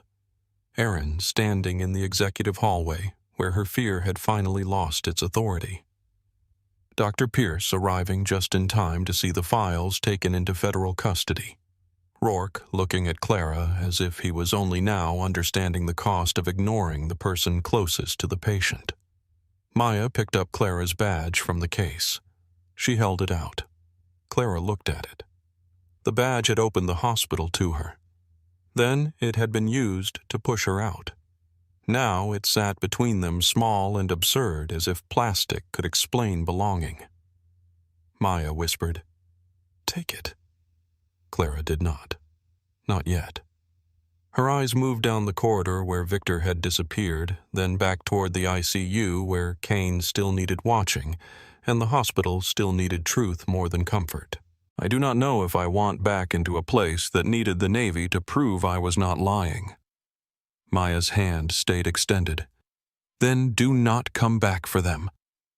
Clara looked at her. Maya's voice softened. Come back for us. Clara stood there with the firelights flashing over her face and the sound of distant monitors calling from behind the ICU doors. At last she took the badge. She did not clip it on. She closed her hand around it and walked beside Admiral Kane as they brought him back toward the room, while behind her, for the first time in years, St. Matthew Medical Center began to tell the truth out loud. The badge remained in Clara's hand all the way back to the ICU. She did not clip it to her scrubs. She did not slide it into her pocket. She held it with her fingers closed around the hard plastic edge, feeling the raised letters press into her palm, as if the hospital were trying to leave one last mark. Admiral Russell Kane was returned to his room under the watch of two Navy security officers, Dr. Rourke, Elena Ortiz, and Commander Cole. The transport chair moved slowly because Kane refused to be rushed, and because his body had earned the right to move at the pace it could survive. He looked smaller beneath the blankets than he had in Clara's memory. That bothered her more than she expected. Men like Kane were supposed to remain fixed in the mind as they had been in the field clinic years ago, broad-shouldered and furious bleeding but still giving orders through cracked lips. Seeing him like this pale under hospital lights made time feel personal. When they reached the room, Elena and Rourke helped him back into bed. Kane clenched his jaw and let them work, though Clara saw the tremor in his hands when the pain cut through him. "Do not pretend that did not hurt, Clara," said. Kane settled against the pillows and looked at her through tired eyes. "Was not pretending. I was negotiating with it. You lost, temporarily." Rourke checked the monitor and adjusted the blanket over Kane's legs. The rhythm on the screen was steadier now, not strong enough to inspire trust, but no longer trying to leave the room. Elena secured the lines with careful hands. When she finished, she stepped back and looked at Clara. "I did not give that medication." Clara met her eyes. "I know." Elena nodded, but the words did not free her immediately. Fear had a way of staying in the body after the room already knew the truth. Clara touched her shoulder. "Write down everything you remember while it is fresh. Time, who was near the cabinet, every sound, every order, everything that felt off." Elena's lips pressed together. "They always tell us not to write extra details. Not today." Elena looked toward the doorway where Lieutenant Price was speaking quietly with a federal investigator who had arrived in a dark suit and rain-spotted coat. Then Elena nodded once. "I will write it." Across the room, Maya stood near the wall with her arms folded tight. She had not stopped moving since the first alarm, but now that the crisis had passed, exhaustion began to claim the spaces between her bones. Daniel Reed sat in a chair by the counter, his tablet balanced on his knees, copying files to a secured drive, while his left foot tapped a frantic rhythm against the floor. Dr. Pierce leaned against the glass outside the room, reading through one of the recovered folders. Every few pages, his face changed. Anger, shame, recognition. Then anger again. St. Matthew had become quieter. Not calm. Quiet. The kind of quiet that spreads after people realize the floor beneath them was never solid. Clara watched through the glass as staff gathered in small clusters along the corridor. Nurses whispered near medication carts. Residents stood with hands tucked into scrub pockets, eyes moving between the ICU room and the executive elevators. Security officers who had once stood ready to remove Clara now avoided looking directly at her. The building was learning a new sound. Not sirens, not alarms. Truth. Lieutenant Price entered the room and stopped at the foot of Kane's bed. "Admiral, federal investigators are taking control of the server room and executive records. Victor Langford is in custody pending formal transfer. His counsel has been notified." Kane closed his eyes for a second. "Good." Price continued. "The hospital board is requesting a closed emergency meeting." Kane opened his eyes.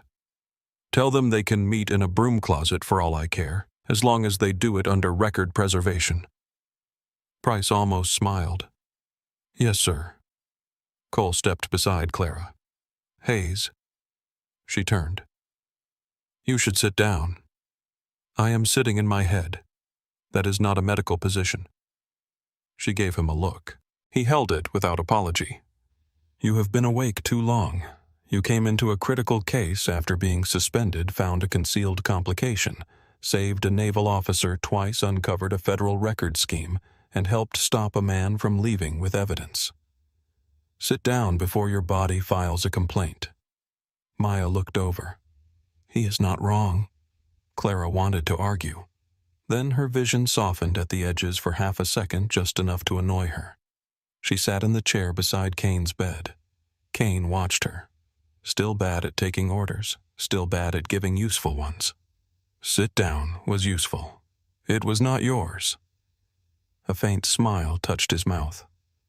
That is why it worked. The room breathed around them. For a few minutes, no one asked Clara to solve anything. No one handed her a chart. No one demanded that she prove what she had seen. The monitors kept their quiet rhythm. Rain tapped the window glass. The city beyond the hospital blurred into gray. Clara looked down at the badge in her hand. Kane saw it. They took that from you in front of your people. Yes. Did you want to break his jaw? Clara looked up. That is not a clinical question. It is a human one. She considered lying, but Kane had almost died twice and did not deserve decorative answers. Yes. Why did you not? Because then he would have made the story about my hands instead of his. Kane nodded slowly. Smart. No, she said. Practiced. That landed between them. Kane's eyes shifted toward the window. They practiced on you before. Clara said nothing. In the silence, the old field clinic rose again, but this time not as a flash of blood or dust. It came with the after. The debrief room. The metal chair. The officer across the table asking her to sign a statement that turned refusal into confusion, urgency into emotional response, survival into luck. She had saved lives, and the system had thanked her by sealing the truth so tightly it became invisible. Kane had known. Maybe not all of it. Maybe not the way it had followed her into civilian life. But enough. You could have cleared my name years ago, Clara said quietly. The room seemed to pause. Cole glanced toward Kane, then stepped back toward the door to give them space. Maya lowered her eyes. Daniel stopped typing for the first time in minutes. Kane did not look away. I tried. Clara's face remained still, not where anyone could hear. His jaw tightened. No. There was pain in the answer, not the surgical kind. Why Kane breathed carefully before speaking. Because the mission was sealed above my authority at the time, because men with cleaner uniforms and dirtier hands decided the official record mattered more than the people inside it, because I was alive, promoted, and still learning how much command can cost when you do not spend it fast enough. Clara felt something move in her chest. Not forgiveness, not yet, but the shape of an explanation. Kane looked at her hand around the badge. I put your name in my contingency file because it was the one place I could make the truth operational. If I ever went down and the usual answers failed, I wanted the person who had already proved she would choose the patient over the order. Clara looked toward the door where nurses moved past with charts pressed to their chests. That does not give me those years back, no, Kane said. It does not. There was no speech after that, no polished apology, just the old Admiral lying pale under hospital light, and the woman who had kept him alive sitting beside him with an old badge in her palm. After a while, Clara said, You are going to need sleep. So are you. I am not the patient. Everyone becomes one eventually. She almost smiled. That is the most depressing thing you have said today. I have lost blood. You are still responsible for your words. Kane closed his eyes. Then write me up. Clara stood, checked his line, and adjusted the blanket near his shoulder. It was a small gesture, almost automatic. Kane did not open his eyes, but his hand moved faintly toward hers, then stopped. She let the blanket fall into place. Outside the room, the hospital kept changing. By late afternoon, federal investigators had sealed the executive offices. Boxes of documents moved down the fifth-floor corridor under escort. The board members arrived one by one, each wearing a different version of concern. Some looked angry, some looked frightened, One looked offended, as if the real crime were the inconvenience of being seen entering through the main lobby. News vans gathered across the street after someone leaked that a Navy admiral had suffered a medical crisis inside St. Matthew. The hospital issued a statement that said very little with many words. Lieutenant Price read it once and placed it face down on the counter like something unclean. Families in the waiting rooms began to ask questions. Some staff answered carefully. Others, for the first time in years, answered honestly. A mother whose son had nearly been discharged too early asked Maya whether she should request a second review. Maya did not tell her to trust the process. She found Dr. Pierce and brought him to the bedside. A resident who had watched Clara get suspended the night before approached her near the medication room with his hands shaking. "Ms. Hayes." Clara turned. It was Aaron Kessler. He looked younger than he had in Trauma Bay 3, less polished by certainty. "I need to apologize." Clara waited. He swallowed. "For Riley. For not listening. For letting Langford turn it into your conduct when the patient was right there in front of us." "The patient was not right there," Clara said. Kessler blinked. Clara's voice stayed calm. "The patient was deteriorating in front of us. There is a difference." His face tightened with shame. "Yes." She studied him for a moment. He could become dangerous if pride returned. He could become useful if shame turned into discipline. "Go see Mrs. Riley," Clara said. His eyes lifted. "What?" "Tell her what happened. Tell her why her husband is alive. Do not mention me unless she asks. Tell her what symptoms mattered so she knows what was real. I do not know if I should. You are a doctor. Start by telling the truth to one family." Kessler nodded. Then he walked away. Maya appeared beside Clara. That was generous. No, it was assigned labor. Maya gave a tired laugh. For the first time since the night before, the sound did not break at the edges. Evening came slowly. The rain cleared near sunset, leaving the windows washed clean and the sky pale over the city. Seattle glowed in wet reflections. The Space Needle stood faint in the distance, half hidden behind low clouds. Clara stood near the ICU window with a paper cup of coffee she had not touched. Maya joined her with 2 sandwiches wrapped in plastic. "You need to eat. I am not hungry." That was not a question. Clara took one. They ate in silence for a while, leaning against the wall like soldiers between movements. Finally, Maya said, "I thought he would win." Clara did not ask who. "I did too." Maya looked at her. "You always sounded like you believed he would fall." "No," Clara said. "I sounded like I did not want him to hear me doubt it." Maya nodded. Across the hall, Daniel was speaking with investigators, showing them how the altered files had been layered. Erin Vale stood beside him, giving a statement about Victor's private storage practices. Her shoulders were still tight, but she no longer looked like a woman waiting for permission to breathe. "Doctor." Pierce stepped out of a conference room with a face like stone. "The board is suspending the entire executive operations chain pending investigation." Maya lowered her sandwich. "All of them, enough of them to make the rest suddenly interested in ethics."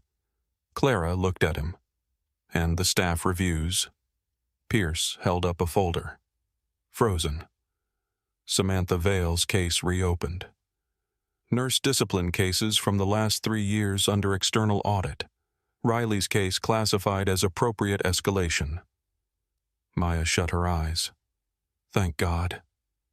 Pierce looked at Clara. "They want to speak with you. Who the board?" Clara stared through the glass at Kane's room. "No." Pierce blinked. "No? They did not call me when Victor took my badge. They can read my statement." Maya's lips pressed together to hide a smile. Pierce studied Clara, then nodded. "I will tell them."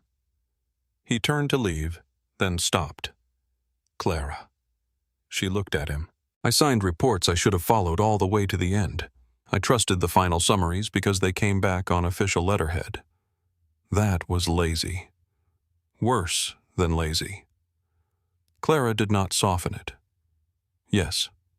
Pierce accepted the word. I am going to fix what has my name on it. Do that.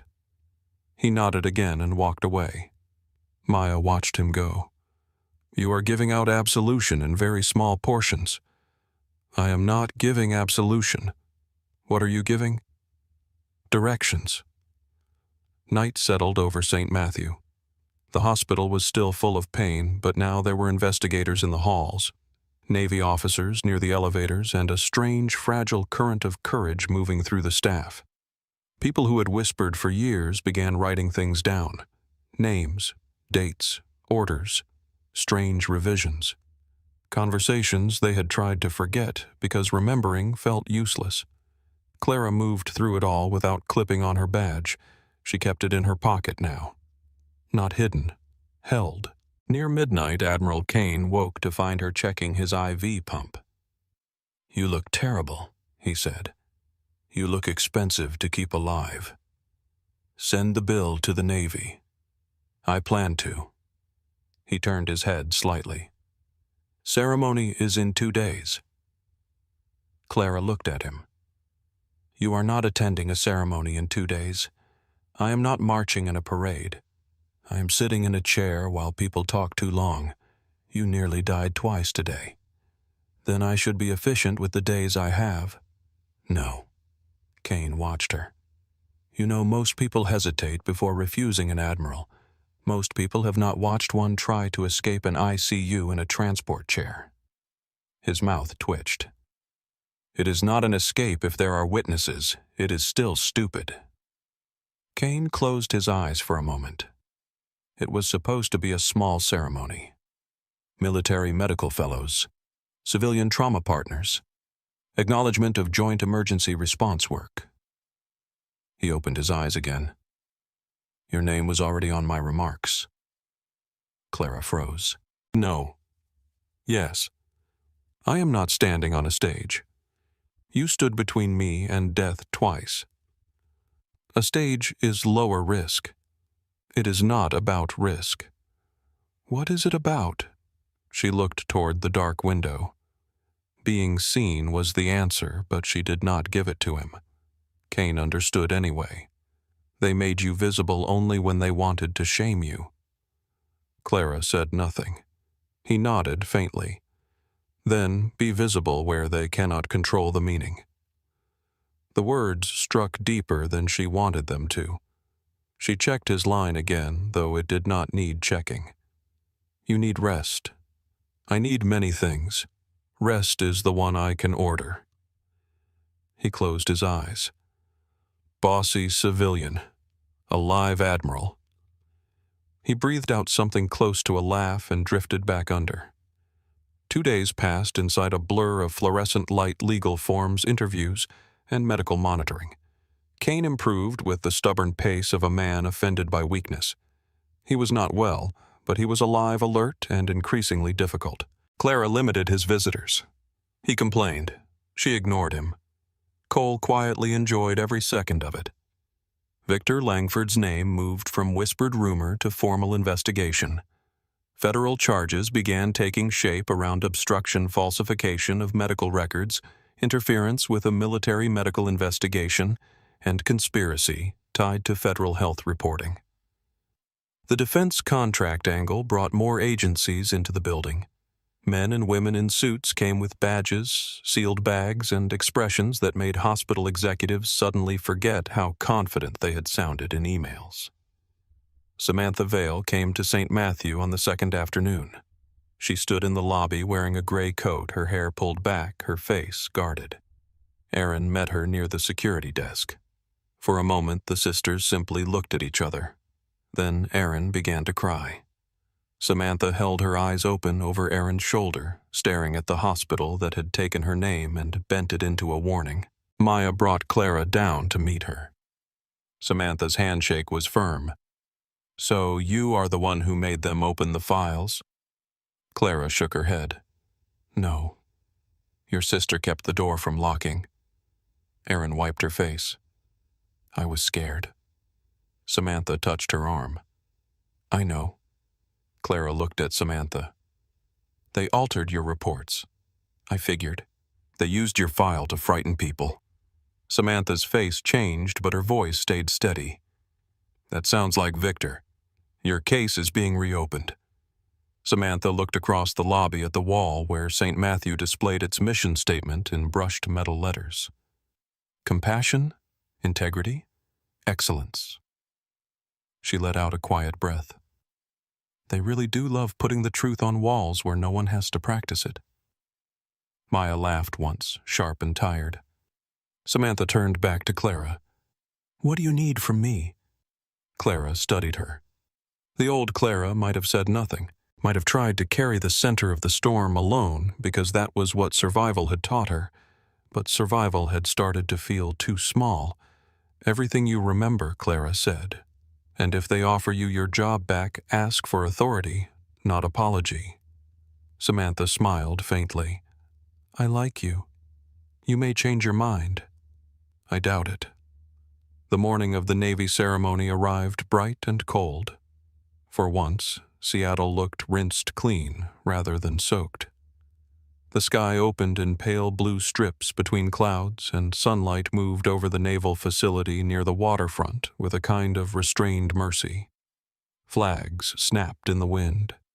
Security checked vehicles at the gate. Officers crossed the courtyard in dress uniforms, their shoes polished, their faces serious. Clara arrived in a plain navy blue dress beneath a dark coat. Maya had insisted on the dress. Clara had argued for a suit. Maya had said she looked like she was attending her own deposition. Clara had said that was possible. Maya had ignored her and handed her the dress anyway. Now Clara stood near the entrance to the ceremony hall, feeling more exposed than she had in any trauma bay. Commander Cole met her at the door. You came. You sound surprised. I have learned not to predict your movements. That is wise. He looked at her coat. No badge. No. Good. Inside the hall, rows of officers, medical fellows, civilian trauma leaders, and invited staff filled the seats. The room smelled faintly of polished wood coffee and pressed wool. At the front stood a podium with the Navy seal. Behind it, a row of chairs had been arranged for senior officers and guests. Admiral Kane was already there, seated rather than standing, wearing dress blues, with the stubborn dignity of a man who had negotiated his way out of a hospital bed and into formal uniform. His color was better, though not good. Clara noticed the careful way he held his left arm, the slight delay when he turned his head, the tightness around his mouth when he shifted. She also noticed that he saw her immediately. He gave the smallest nod. Clara chose a seat near the back beside Maya Daniels, Samantha Erin, Elena Dr. Pierce, and Dr. Rourke. It was strange seeing them together outside the hospital's panic. Stranger still seeing them as witnesses rather than survivors passing quietly through damage. Maya leaned close. You okay? No. Good. Me neither. Daniel adjusted his tie for the 5th time. I do not attend many military events. Samantha looked at him. You helped expose a federal medical cover-up. You can survive chairs and speeches? I am not sure those skill sets overlap. Erin smiled softly. The ceremony began with formal language, the kind that moved with clean shoes and measured breath. A Navy chaplain spoke briefly. A medical commander acknowledged joint civilian and military care networks. Names were read. Commendations were mentioned. Applause rose and faded in disciplined waves. Clara kept her eyes on her hands. Then the side doors opened. A shift moved through the back of the room. Not loud, not dramatic. Just enough for Clara to feel it before she looked. Victor Langford entered with 2 men in dark suits. He wore charcoal again, though not the same suit. His hair was neat. His face was controlled. He looked thinner somehow, not physically, but in force. Still dangerous, but diminished by the fact that others now knew where to look. Maya stiffened. What is he doing here? Dr. Pierce turned halfway in his seat. He should not be here. One of the men with Victor spoke quietly to the naval security officer near the rear aisle and showed papers. Legal counsel, temporary release. No direct contact restriction may be not yet processed. Enough paper to create hesitation. Victor's gaze found Clara. He walked toward her row. The ceremony continued at the front, but the back of the room began to notice. Heads turned one by one. The air tightened the way it had in the ER conference room, the way it had outside the server room, the way it always did when people sensed that power was about to test the boundary of shame. Victor stopped at the end of Clara's row. His voice was low. Ms. Hayes. Clara did not stand. Victor. His mouth tightened at the lack of title. My counsel has advised Navy security that your presence here is inappropriate while multiple investigations are ongoing. You are a suspended employee connected to a disputed clinical event. Maya started to rise. Clara touched her wrist. Victor continued. I am asking you to leave voluntarily before this becomes embarrassing. Clara looked at him. For whom? A few people nearby heard that. Their heads turned. Victor leaned closer. You do not belong in this room. The sentence traveled through Clara's body with old familiarity. You do not belong in command decisions. You do not belong in the record. You do not belong in the room after you are useful. At the aisle, one of the security officers stepped forward, uncertain and uncomfortable. Ma'am, he said quietly. Clara stood, not because Victor told her to, because she would not be handled from a chair. The ceremony at the front faltered. The speaker stopped mid-sentence. The silence moved outward until it reached the podium. Admiral Kane turned his head. His eyes found the back of the room. Victor saw the attention shift and straightened, adjusting his expression into official concern. Kane reached for the microphone. The sound system cracked softly. Take one more step toward that woman, Kane said, his voice rough but carrying, and you will explain to the United States Navy why you tried to remove the person who saved my life. No one moved. The security officer stepped back. Victor's face lost color. Kane pushed himself upright in the chair. Commander Cole moved as if to help him, but Kane lifted one hand, refusing. This ceremony, Kane said, was organized to recognize medical courage under pressure. It seems we have arrived at the practical demonstration. Clara stood in the aisle, every eye in the room now on her. Her heart beat hard, but her hands were steady. Kane looked at Victor. Mr. Langford, your presence here is not required. Victor forced a thin smile. With respect, Admiral, there are legal complexities you may not fully appreciate. Kane's eyes hardened. Son, I have spent 40 years inside legal complexities that explode if handled poorly. Sit down or leave. A sound moved through the room. Not laughter exactly, but the restrained breath of people watching a man lose the authority he had carried in his posture. Victor's counsel touched his arm. Victor did not sit. He looked once more at Clara, and for the first time she saw it clearly. Not just hatred. Not just fear, resentment that she had survived being reduced. Then he turned and walked out. His shoes sounded too loud against the floor. The doors closed behind him. For several seconds, the room remained silent. Kane looked at Clara. Ms. Hayes, since you are already standing, come forward. Maya whispered, Go! Clara walked down the aisle. Not fast, not slow. Each step felt like crossing back through every room where she had been told to lower her voice. Trauma Bay 3, the conference room, the ambulance bay, the field clinic, the debrief room, the server corridor, the ICU glass. At the front, Commander Cole offered a hand to help her onto the low stage. She took it. Kane looked up at her from his chair. You clean up better than you follow orders. She leaned toward him low enough that only he and Cole could hear. You look like you should be in bed. I am sitting. That is not the same. It is today. Cole coughed once to hide a smile. Kane faced the room. I have commanded ships, teams, operations, and people who were braver than any ribbon on my chest can explain.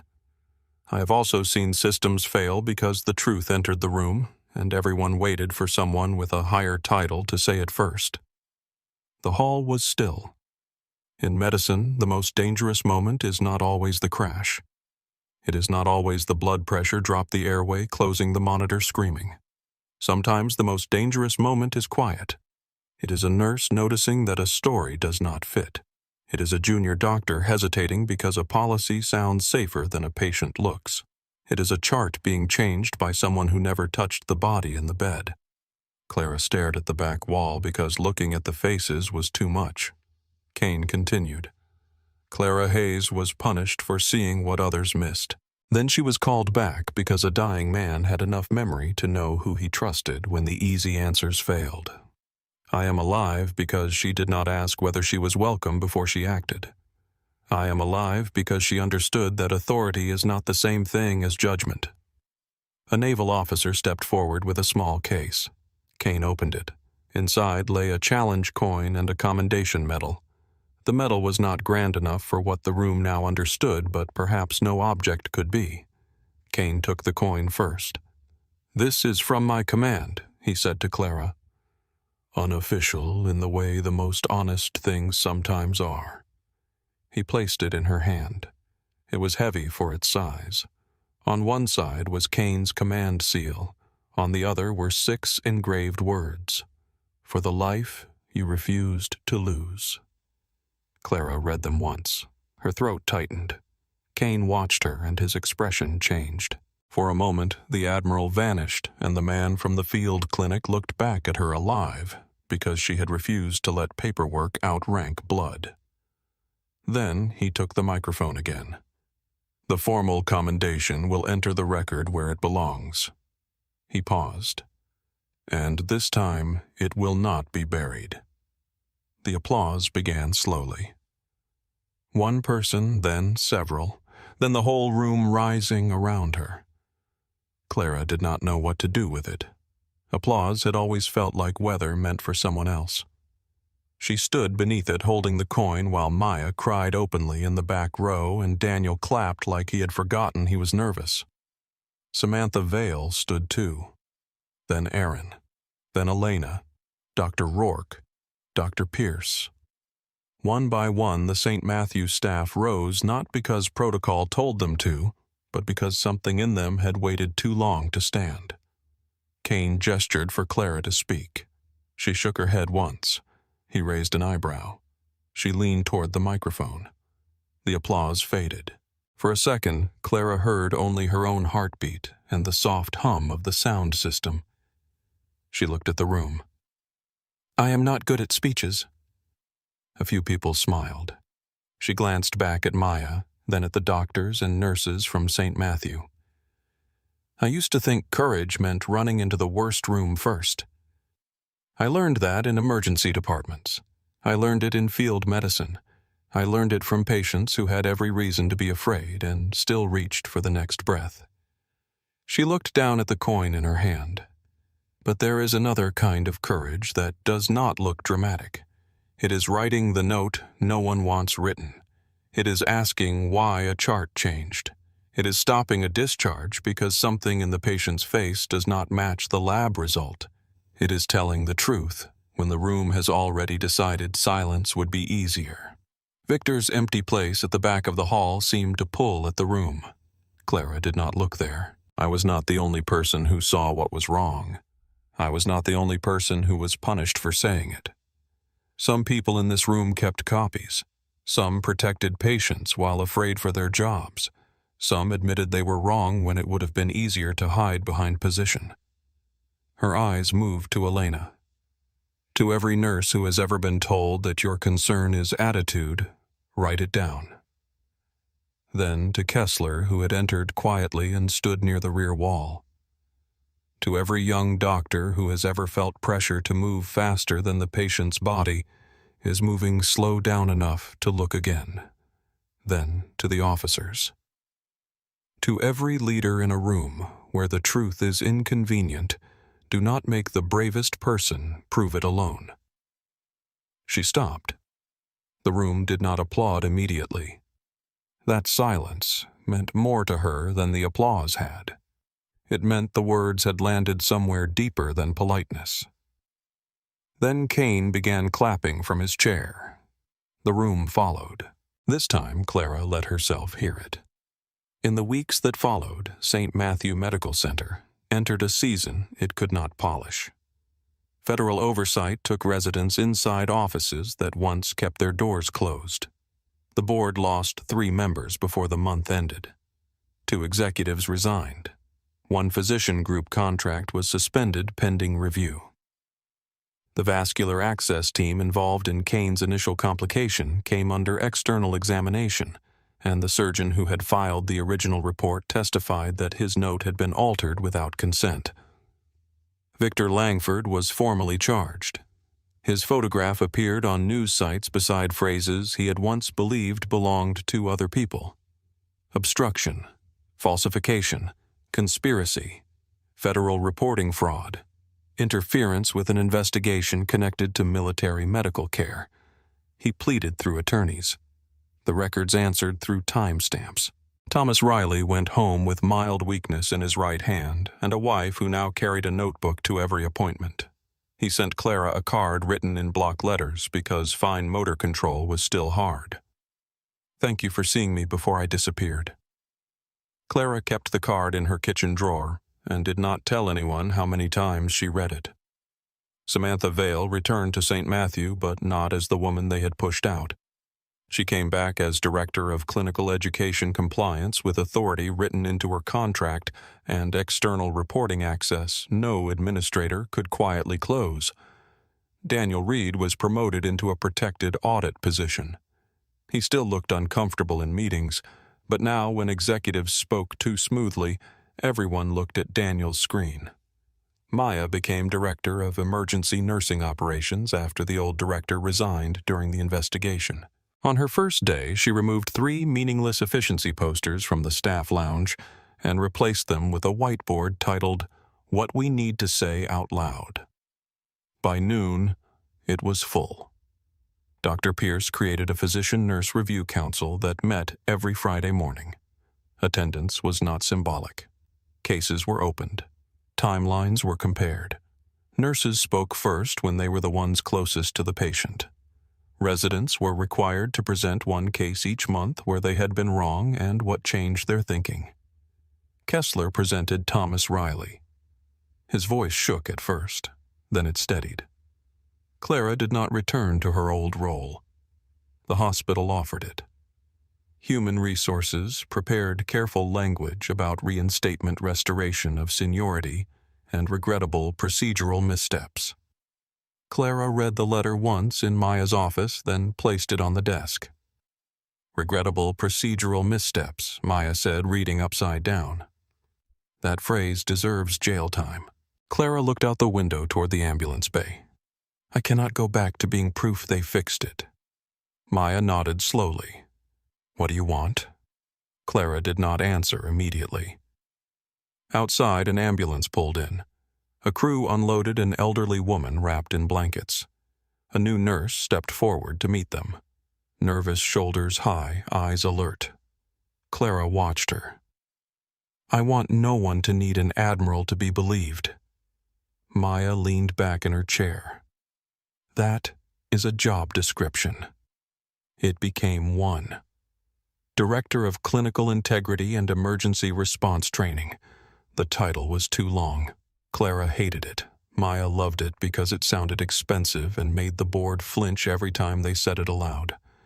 Clara accepted on 3 conditions: independent reporting authority, protected escalation pathways for nurses, residents, techs, and support staff, mandatory review of every serious disciplinary action tied to clinical disagreement over the past 3 years.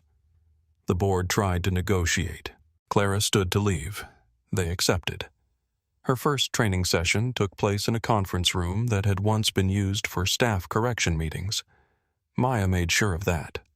The same glass walls, the same long table, the same door Clara had walked through after Victor demanded her badge. Now the seats were filled with nurses, residents, fellows, paramedics, and 2 Navy medical trainees sent by Commander Cole. Clara stood at the front with no slides. On the table in front of her were 3 things: her St. Matthew badge, Admiral Kane's challenge coin, a blank incident report. She waited until the room settled. Then she picked up the badge. "This gives you access," she said. She placed it down. Then she picked up the coin. "This reminds me that access is not the same thing as trust." She placed it down beside the badge. Then she touched the blank report. "And this is where courage often becomes useful." No one wrote yet. They only listened. Clara walked around the table slowly. "We are going to talk about the moments before the alarm, not after. Anyone can call a code when the monitor screams. I want to know what you do when the patient's wife says his voice sounds different, when the nurse says the right hand is weaker, but the note says anxiety, when the chart looks too clean, when the person above you says drop it." A young nurse near the end of the table swallowed. "What if we are wrong?" Clara stopped. "You will be." The nurse looked startled. Clara continued. "You will be wrong more than once. The goal is not to build a hospital where everyone with a concern is automatically correct. The goal is to build one where concerns can be tested without punishment. A wrong question asked in good faith is part of care. A buried question is a risk someone else inherits." The young nurse nodded slowly. A Navy fellow raised his hand. "What if the chain of command blocks escalation?" Clara looked at the challenge coin. "Then document the block, find the next lawful channel, and protect the patient while the system catches up. Chain of command should move truth. If it stops truth, it becomes part of the emergency." The room was quiet again. Not scared quiet. Working quiet. 3 months later, the emergency department was loud in the ordinary way. That was the best sign. Ambulances came and went. Families worried. Children cried. Residents drank bad coffee. Maya moved through the unit with a radio clipped to her pocket and the terrifying authority of a woman who had stopped apologizing for competence.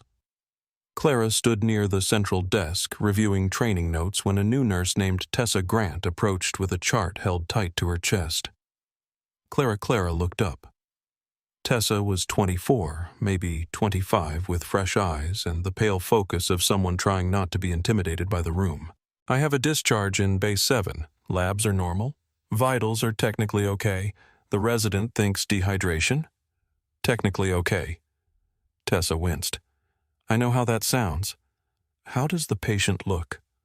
"Wrong." Clara set the folder down. "Show me." They walked to Base 7, where a college student sat under a blanket, smiling weakly while his father gathered paperwork. The resident stood near the computer, already halfway into the next task. Clara did not take over. She stood beside Tessa. "What do you see?" Tessa breathed in.